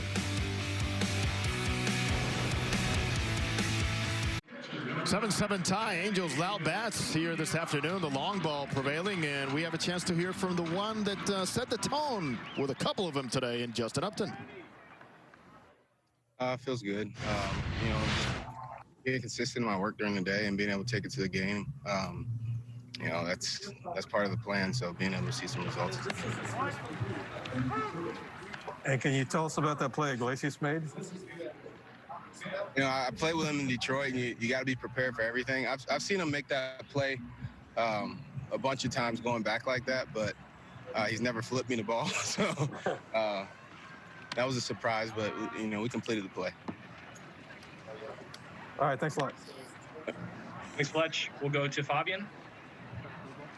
Hey, Justin. Joe has talked a lot about you wanting to keep your offensive approach up the middle. Is that what he meant in terms of clearing the batter's eye twice?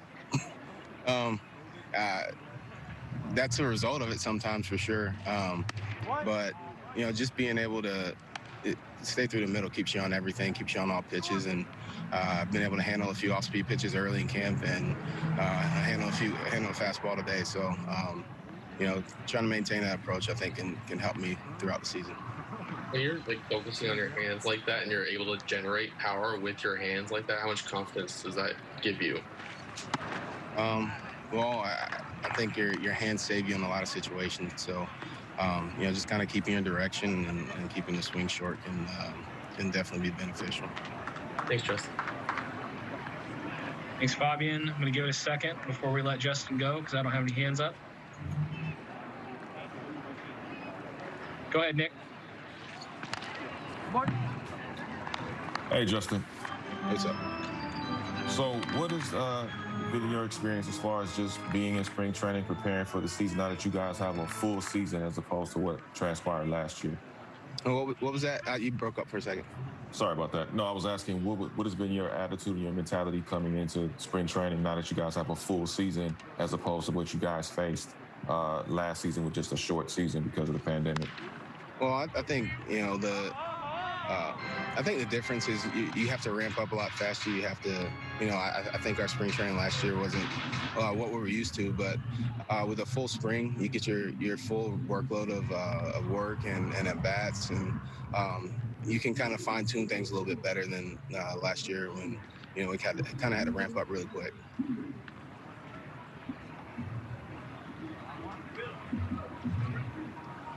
All right, I don't see any other hands up, so we're going to let Justin get out of here. JF, thank you for your time. Everybody else, just hang on this link, and we'll have Andrew Dean on the show.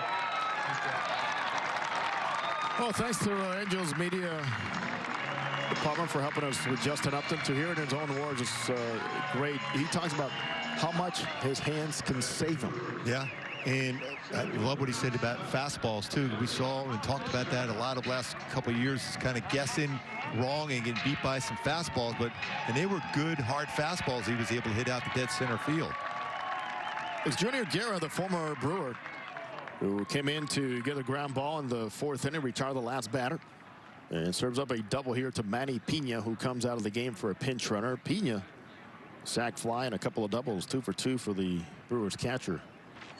I would have loved to have been in there. I would have been raising my hand and say, hey, J-Up, did you get all those baseballs on those 2 swings? Just to see what his reaction would have been. Yeah, I might have got those. He's very humble, saying, well, that's Arizona for you. But those would have been out. Yeah. Anywhere. Maybe not over the batter's eye, but those would have been out in any ballpark at any given time. So we've seen 4 home runs by Angels over the batter's eye. We had Shohei Ohtani, 468? 468. Tempe Diablo and Jordan Adams as well today. Great to see that from Jordan, too. Jordan Adams was 0 for 7. He has gotten a lot of playing opportunities, as I mentioned, playing his 7th game already. But boy, he made it count. He has made it count today, I would say. As you were talking about Justin Upton. Here we go. Make him count. That's a belt high or above fastball, and a lot of times you see hitters get beat by that pitch, and that's a good fastball for Woodruff. He hit out, and then he gets this one down out over the plate, dead center. Look how short that swing is for Jaya. Short and incredibly strong swing for Justin Upton. Let's bring us back to those days with the D-backs, with the Tigers. I mean, the All-Stars, slugger for so many years. And it also brings us back to one thing that's so important and you cannot ignore is the pinch runner, Feliciano, running for Pena. But it's a communication of your manager taking himself and spending time with you last year when you struggled. He pulled you out of the lineup and said pretty much, you got to be a platoon player right now until we start producing here. But that communication means a whole lot. It does. Even to a veteran player. Yep. And Joe has seen a lot of really good hitters throughout his career, both in the Angel organization, the Rays, and the Cubs. Sometimes as a veteran, you're hurt by that, but then you step back and you learn from it. And Joe Madden and Justin Upton have a good relationship, and Joe knows if this team is going to be a successful team and balancing the lineup, Justin Upton has to have a big year this year. And so far, we're seeing in spring training a real good swing on a consistent basis. Fly ball left field, John Jay under it, and he will put it away for out number 2. And it doesn't hurt when you have a relationship with the family too, which Joe Madden has mentioned. Yep. He had his brother, DJ, over in Tampa Bay. And he was a phenomenal player for a lot of years. Talk about talent. And he was on display in that 2008 World Series team that took the Phillies to the World Series and lost in Game 5. In 5 games, I should say, but he was phenomenal for them all through that postseason as well. So for Junior Guerra, the leadoff double by Pena. Strikeout to Fisher. Now the flyout by McKinney to left field, 2 outs. And that brings up Bryce Terang, the shortstop. And for Guerra, you want to make sure you finish off strong. You gave up that leadoff double, a chance to get through this inning, no damage done. Real good changeup he threw to get the strikeout. Big one after man on second with no outs. He's just trying to get the guy over to third base, and again, to get strikeout is huge. Now 36-year-old Junior Guerra from San Felix in Venezuela. It's another one of his great changeups. Last year threw about 27% of his pitches changeups. Year before, 33%. A lot of trust in that pitch. 0-2 minutes, second tied ball game, 7-7. Reminding you again, this will be a 7-inning game. Oh, another changeup. Got the swing and miss. Has stranded the runner at second base as we move along here to the top of the 6th, 7-7. Another nice day for baseball. 7-7 is the score at Maryville as we hang out here with my friend Mark Gubiza to my left. Jose Mota with you in our set here in Southern California. Hey, Andrew Heaney talked about buying his own Rapsodo machine. Some of the modern stuff and technology issues that the players are dealing with. But tell me about it. What does it do? What can he learn? And what did you see today? Well, the thing I was able to see with his changeup, that's the pitch we were talking about even on the opening today, how important that is for him to be able to get some spin on his changeup and able to turn that. And that's what I love this thing. He's able to, he can look and see exactly what he's trying to do on a consistent basis as far as the release point and where he's going to get that baseball to come out of the fingertips. You go out and the changeup, and it's going to come out this way with the changeup, and it's going to fade and then go down this way. You go away from a right-handed batter or down and into a left-handed batter, which I still think he should try more often is against a left-handed batter, throw that down and in, because you're not going to be able to keep that one fair.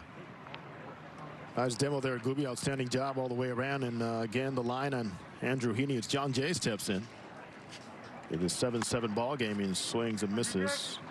And he's getting some, he's seeing and creating a much higher spin rate on a changeup. So that means when that baseball is getting closer to the strike zone, it's going to spin a little bit more and have a little bit later movement on a pitch going down and away from a right-handed batter. Check swing by Jay, who comes up for the first time, and he's got some big shoes to fill here today in Justin Upton's spot. still like going back to that conversation there with Andrew Heaney, that feel for that pitch for him to be successful this season. After that tough first inning where he threw all those pitches and he gave up 4 runs, came back 2 solid innings, and you saw better feel for his breaking ball and his changeup as well. So that little thing he purchased himself to Rapsoda to be able to get better, and that's what I think you're seeing, that mature level for Andrew Heaney, is making those adjustments. Sometimes you have to make things on your own to get better. Take a step back and realize, what do I need to do to get better? What do I need to be? And we keep hearing, I got ace type stuff, but what do I have to do to get to that point? And that means utilizing that changeup in the best way is to be able to see visually what you're doing as far as working that changeup. Well, visually, look at this one from Justin Topa, the new pitcher for the Brewers. That's a nice fading action to catch. Yeah, that's Jay looking late movement. So Jay is retired. 7-7 ball game again. Reminder, scheduled to go 7 full innings today. Angels and Brewers. Jose Rojas is a batter, comes up for the first time. He replaced Albert Pujols. Pujols went 0 for 2 today. He ground out to the third baseman and a strikeout. As Topa continues to spin the ball very nicely. And you still expect Rojas to hit the ball hard. He does every single time we see him swing the bat. Even behind 0-2. He tracked that breaking ball pretty well, though. Seems to roll into the zone. Here's the 0-2. Oh, that was a lot of movement on that one. Fastball. Yeah, especially a lot of times you'll see that on an off-speed pitch. That's a fastball going that way. He's got that circle changeup to start with for his grip. Then he'll bring in the fingers if he's throwing a fastball, but that way he's not tipping the pitch if he's throwing a changeup. His ball's hit hard, deep, right center field from Rojas, who says adios all the way from Anaheim. And the native, the Southern California kid, gives the Angels the 8-7 lead here in the 6th inning. What we say, Jose, he was going to hit the ball hard? Well, look at that result for Rojas. Goodness, what a display. Gooby, forget 1985. They're just thinking, you know what? We want lots of home runs. Bring in the thunder. Jose Rojas. No surprise there. Joe Madden called him this morning a real baseball player as Jordan Adele comes in for the first time, and he takes a breaking ball in. And for Jose Rojas, 2nd homer of the spring. And his at-bats just continue to get better and better. There's going to be some tough decisions to make as far as roster spots for the Angels. Going forward, a 26-man roster. Joe Adele himself made it count a couple of days ago with a long shot home run. Adele comes in 1 for 8 so far in the spring. That home run, couple of RBI. He's walked 5 times. 8-7 Angels here in the 6th. Another breaking ball taken down. Good take there by Joe Adele, who saw his big buddy Jordan Adams show him up a little bit. Going to dead central over the big batter's high. 5 home runs for the Halos today. Yeah, that's a pretty good swing there by Adele, staying behind the baseball. 2-2. So plenty of changes around for the Brewers, and we will slowly catch up here.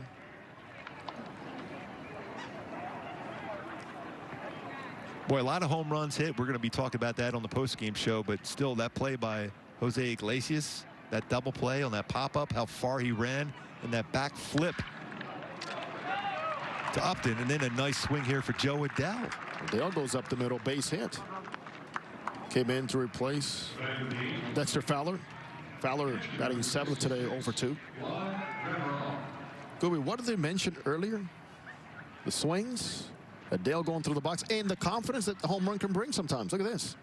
Short, right back up the middle. Throughout this entire game, you're seeing some great swings for the Angels, and Jeremy Reed preaching that big part of the field going the other way. Rendon, opposite field home run, 3 home runs at dead center.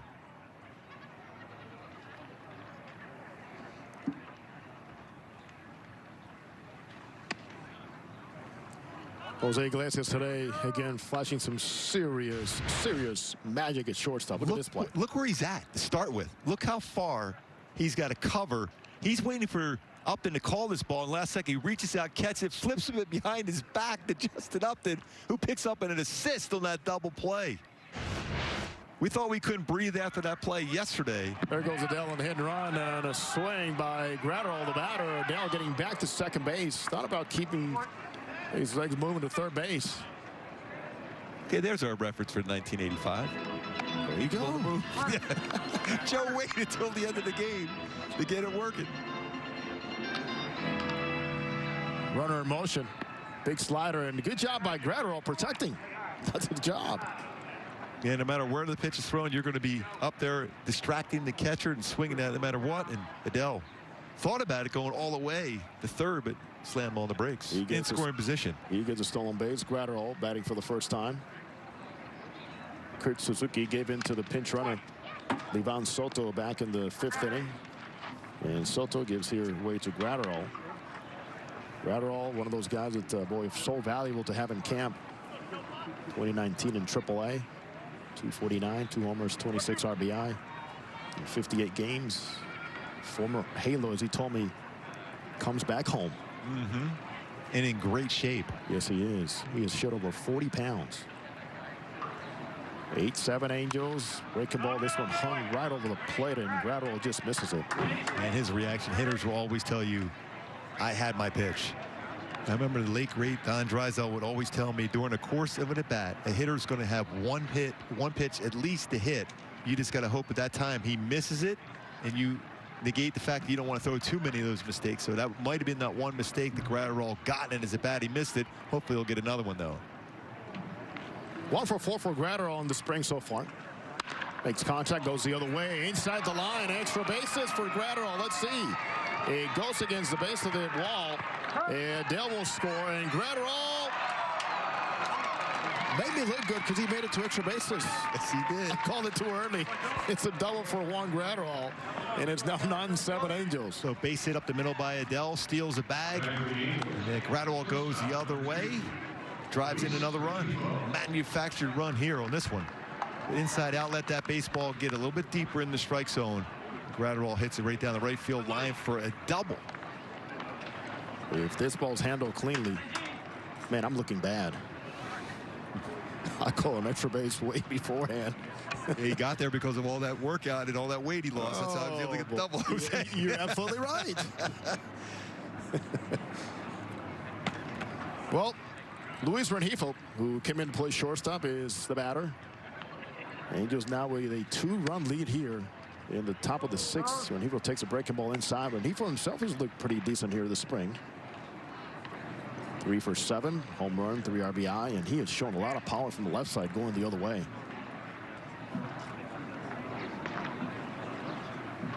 Rengifo batting in the number 9 spot. He's got those hands up a little bit higher, more straight up and down stance for Rengifo.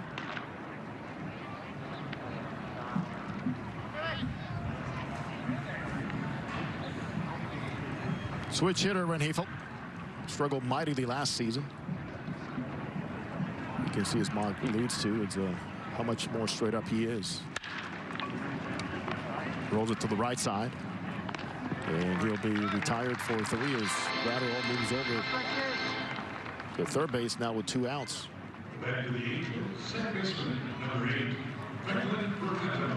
This is so great yesterday. Ichiro Suzuki, who is a coach in camp for the Mariners, but Gooby, he can't let it go. No. He could hit no matter what. It's so great. It was so great to see this. Ichiro will hit fungos. Ichiro will throw batting practice. By the way, outstanding batting practice. Yeah, he could bring it. And yesterday, as the Mariners pitchers were getting ready in simulated games, Marco Gonzalez on the mound, he got to get some at-bats. Franklin Barreto is grazed by that pitch by Justin Topa, who continues to struggle here this inning. 23 pitches for the right-hander. And Barreto 1 for 1 as he had singled back in the 5th inning. He's aboard for the 2nd time. Imagine you got I like Ichiro. We see Andrews warming up for the Brewers, but Ichiro, Hall of Famer in Japan, and it's going to be a Hall of Famer here in the U.S. Yes. The amount of hits, the way he played defense, the way he changed the game, and what he did for the city of Seattle in baseball. Yes. That throwing arm out in right field, his speed on the bases. I'd be pretty comfortable saying I don't think anybody's going to break the all-time hit record he had in a season now. There's Jordan Adams, who had homered, flies out through the second baseman, but Gooby. Oh, Anaheim was loud here. Yeah, you can't get too many pitches by Rojas. He's going to make some hard contact. That goes a long, long way. Angels fans, get game used and autographed Angels memorabilia for jerseys, hats, balls, and more. Visit angels.com/authentics. You might even find a Martin Gubicza authentic in those collections. What was it, a home run ball I gave up? Angels 60th anniversary, very special year for the Angels, the fans, and to talk about tradition and how many wonderful players we have met through the years, how many players have had an impact in the organization. I'm really looking forward to seeing all the players coming back. We salute you. And we thank you. So we talk about Gooby's Authentics. As Kyle Keller makes his way to the mound, we might be able to bid on these. Well, George Brett and my wife in front. The collar up is. That's fantastic. Love the pants. Now this is more like my time with you right here. Yes, had the Yamir Yager hair working. I love those grays, by the way. Yeah, they were good. I like those. Remember we had baby blues were great. Yeah, remember we had the gray hat to the boot. That was a little bit different with it than the normal royal blue hat, but the gray hat to go along with the gray uni was. Yeah, that uniform will always remind me of Brent Maine. Yes. Angels with a 9-7 lead as a leadoff hitter here for the Brewers. Quickly connects for a single, leading off. Dave Peterson came in to play second base. In for Daniel Robertson and quickly gets himself a knock. There's been some good swings throughout for both sides. Definitely a hitter's day in this game. Kyle Keller comes in behind Junior Guerra. Guerra went 1 in the third innings, 1 hit. It did not allow a run or walk. He struck out 2. He looked very good today. Yeah, his changeup was outstanding. And Joe Madden calls him a swing man with plenty of experience. In fact, Joe Madden referred to Guerra this morning in the Zoom call as a Felix Pena with more experience, as Guerra is now 36 years old. And Joe could not hold raving about Guerra, saying every time I saw him in the NL Central, he pitched well. And you need depth in your bullpen, your starting rotation. Whoever stays the healthiest on the pitching side has got a chance to have a successful season. And the Angels paying a lot of attention to that with the depth, obviously, with the players that they've added. Jose Quintana, brilliant in 2 outings so far here in the spring. Good to see Alex Cobb, it looks like, on Wednesday. Alex Cobb has been getting some work done in the backfields and on simulated situations against batters. So Shohei Ohtani will be pitching again soon on the 13th. Yeah, it looks like Saturday is the same day as Andrew Heaney is scheduled his next time out. So one will pitch in a B game, the other will pitch in the Cactus League game. Heaney went today, in case you missed it. Heaney went 2 1/3, 4 hits, 4 runs, all earned, 3 walks, 1 strikeout. Ben Rowan came in after 23 pitches by Heaney in this first inning. He was pulled out. Rowan came in and threw 2/3 of an inning. Chris Rodriguez, 2/3 of an inning, 4 hits, 3 earned runs, including a couple strikeouts in that inning. That's a learning experience for Chris Rodriguez. You don't want to try to get yourself locked in where you're trying to overthrow the baseball. Just stay within your mechanics and you're just going to be fine because he's got great natural movement. Speaking of movement, upstairs, Keller. Keller retires Dylan Cousins. And he'll face Tyrone Taylor, who came in to pinch run back in the 4th inning for Abisail Garcia. Keller with a good fastball, averages at 94.3 miles per hour according to Fangraphs. Right-handed pitcher, throws a Gratterall, and Misses with that pitch on Tyrone Taylor last season. 237, 2 home runs, 6 RBI in 22 games. Keller, 27-year-old from Metairie, Louisiana, in the New Orleans area. Johnny G. Vitello area? Oh, yeah. Johnny G. Out of Southeastern Louisiana University in Hammond, Louisiana. Johnny G now retired, and anytime you talk about Johnny G, you think about just energy, smiles, man. Yep. All out, all the time. Yes.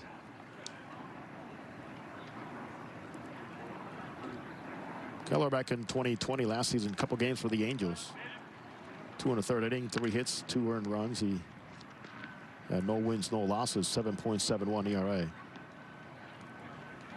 Besides that 4-seam fastball, throw a curveball, pretty good one. 12-6 break on it and a changeup.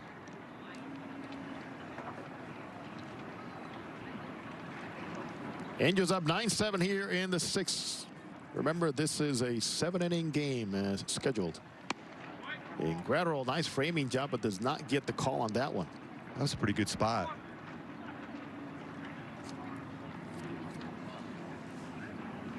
As we talk about the fans making their way into the Big A for the opener. Around 20% capacity, which is just great news. And all around California, thankfully, for the many sports venues. But also in Milwaukee, the former Miller Park, now American Family Field, where fans will be allowed also for the opener, which is great news because you talk about a franchise that through the years has gotten support from the fans. I mean, they're no stranger to 3 million fans Yep. in Milwaukee. Great baseball fans. Even with the challenging weather, obviously the retractable roof, there was a whole lot, but boy, they'd show up. As this ball's rolled foul. How about his fans come back to all 5 teams in California? There is some serious talent on all 5 teams. That is wow. wonderful. Where do we start? Start down south in San Diego. Oh, yeah, this San Diego. Yep. Yeah, the Angels, Dodgers, the A's. The A's made some real good moves late to put themselves in position to begin to be a postseason club, and the Giants on the upswing as well. This ball's rolled left side, base hit to the right of the shortstop, Rengifo. So the Brewers threatening here in the bottom of the 6th inning, have a couple aboard with 1 out.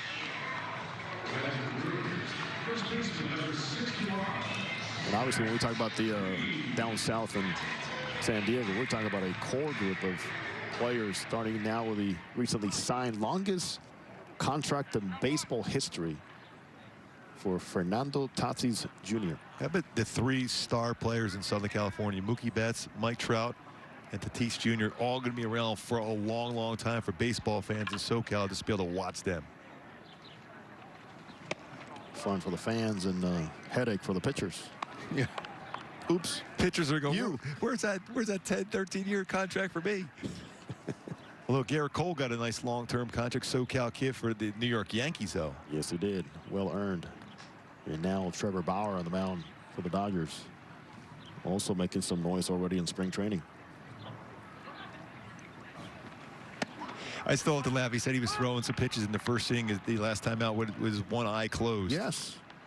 I used to throw with both eyes closed and hope I didn't give up a home run. But did you close both eyes when the ball left the bat sometimes? Please don't hit it, please.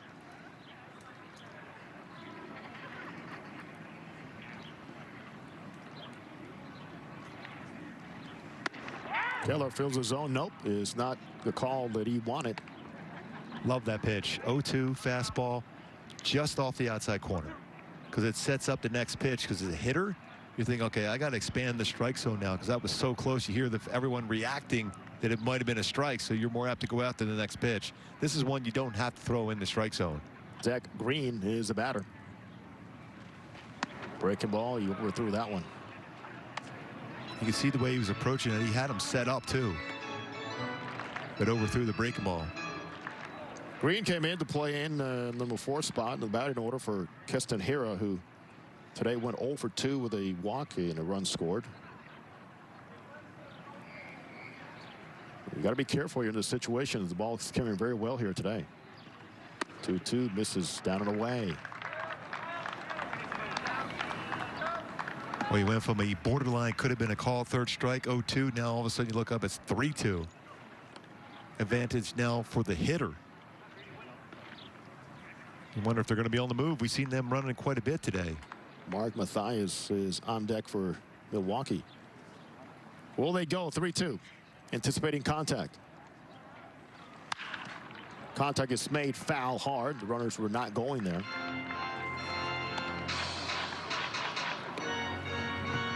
So tomorrow, off day for the Angels. And we'll be back with you on Wednesday. Well, the Angels will be playing at Goodyear Ballpark against the Indians and Terry Francona and company. With no Francisco Lindor. That is going to be odd to see. Quite odd for sure. Now with New York Mets. Another 3-2 offering. And got him looking inside. Nice running fastball by Keller. Got on top of that one and got the result and the call for out number 2. Yeah, as a hitter, you're committed to looking out over the plate. He runs that fastball for late movement on the inside corner. Very difficult to pull the trigger on that one and make contact. 2 outs here for Keller, working on his first inning.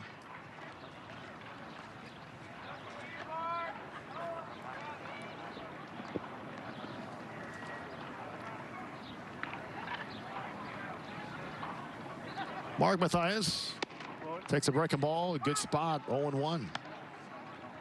You talk so much about repeating mechanics, but it is what leads to repeating good pitches. Yes? Yep, and it all starts with balance over the pitching rubber and staying under control in your delivery and trusting your catcher, what pitch you're putting down, and where he's located to hit your spot. There's a spot where he needs to go out there and find those spots. They're supposed to hit hard. Base hit left field. Jay cuts it off. Throw to go to third. Another run. 9-8 now. As the Brewers close the gap, and they have not stopped scoring throughout this whole ball game. And that breaking ball, too much to the plate. But Mathias is staying back on this one. It was a slow curveball. He was able to keep the hands back, and he lines in the left field for a base hit and RBI. What we're talking about, repeating mechanics, being consistent, staying on top of the rubber to get the spot, did not happen there. Yep. And especially with a slow curveball like that, when it gets a lot of the plate, good opportunity, especially because the pitch before was a curveball, so you're already tracking the speed of the pitch, so you're able to get the timing together. Mario Feliciano is the batter. Fastball misses outside, so the Brewers with 4 in the first, 3 in the fourth, and now 1 here in the 6th. The Angels 2 in the second, 2 in the fourth, 3 in the 5th, 2 in the 6th. Yes, 17 runs scored, 22 hits. So I think we'll be breaking down the hitting in the postgame show. What do you think? Let's do that. That's some power. So because my pick for today was 1985 song, Huey Lewis and the News, The Power of Love. Yeah, that's the power of the home run ball. I picked the right song. Yes, sorry, you Goose. did. Even though, you know, walking on sunshine is very good, too, as we see so many fans walking in the sunshine here today. A lot of sunshine. And a lot of guys walking around the bases today. And scoring some runs, 17 total so far. This ball is hit to center field. Jordan Adams is going back. It seems like he's got some room. Still going back. It's over his head. He will pick it up. The game will be tied immediately. And with a little bit of trouble in center field is Adams as Adele picks him up. And 2 more will score, and the Brewers take the lead 10-9 on a long triple by Mario Feliciano. Is the power of love again. That baseball just kept traveling and traveling to center field.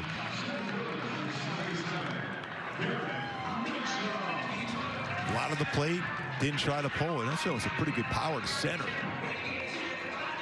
Feliciano all over that when he thought he got it. As Adams going back on the baseball, that one hops the wall.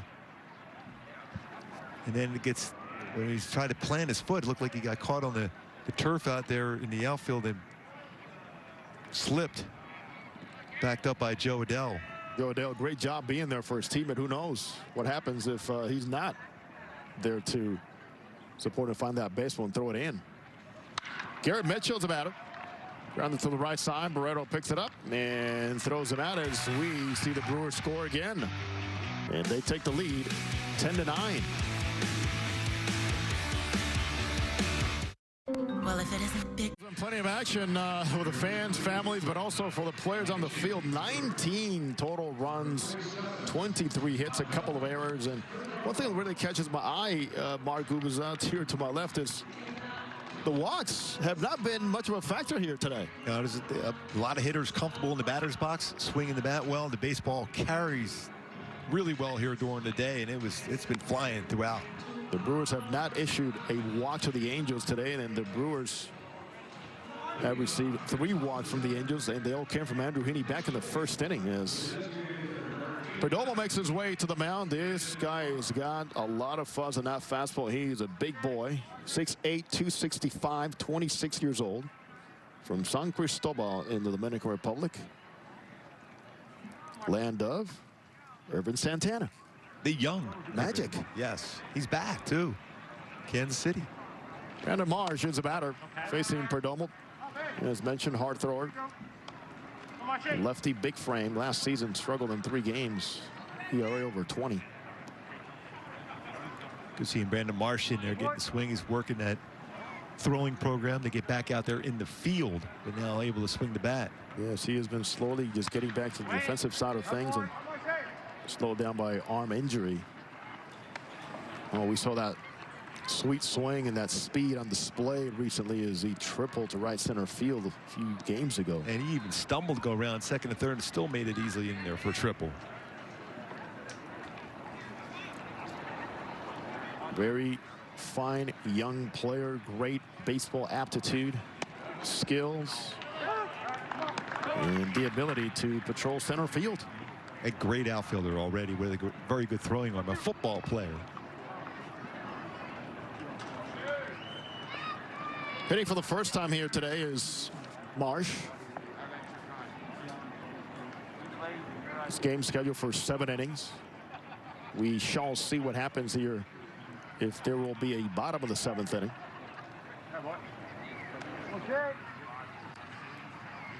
We do have some action in the Angels bullpen, so we expect, as of right now, that there will be a bottom of the 7th regardless.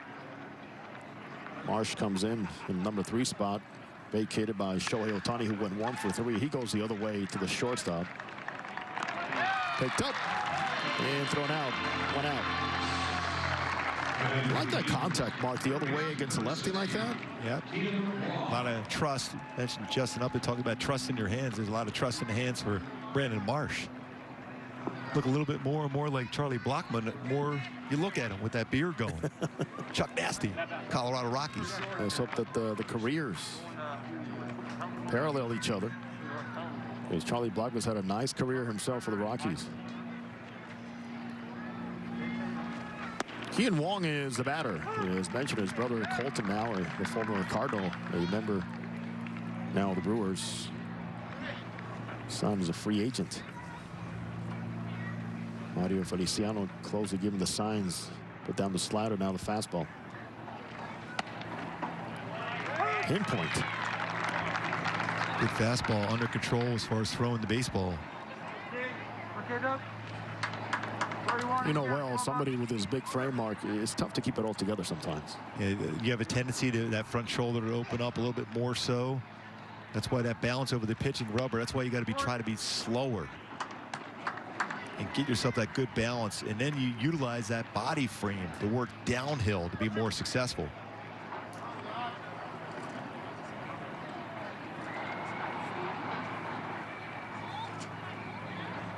Perdomo, 26 years old.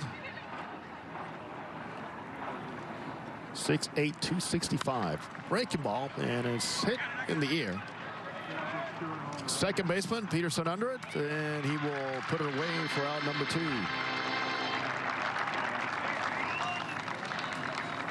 And please, number 9, John Jay.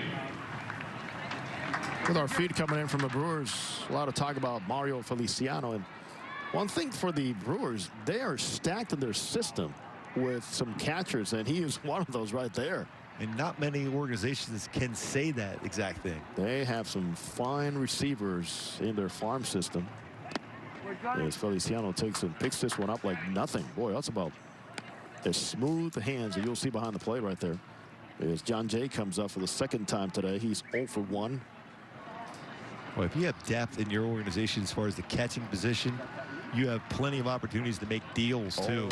I was just going to say that. Talk about young catchers are always in the man. It's Jay Skies at foul territory. And put away by the first baseman. And we will be back as the Brewers 10-9. Prep Zone on Fox Sports. So Joe Madden agreed that this game is officially over, so the win will go to the Brewers 10-9. Stay tuned for Angels Live postgame with Mark Gubicza coming right up after this one.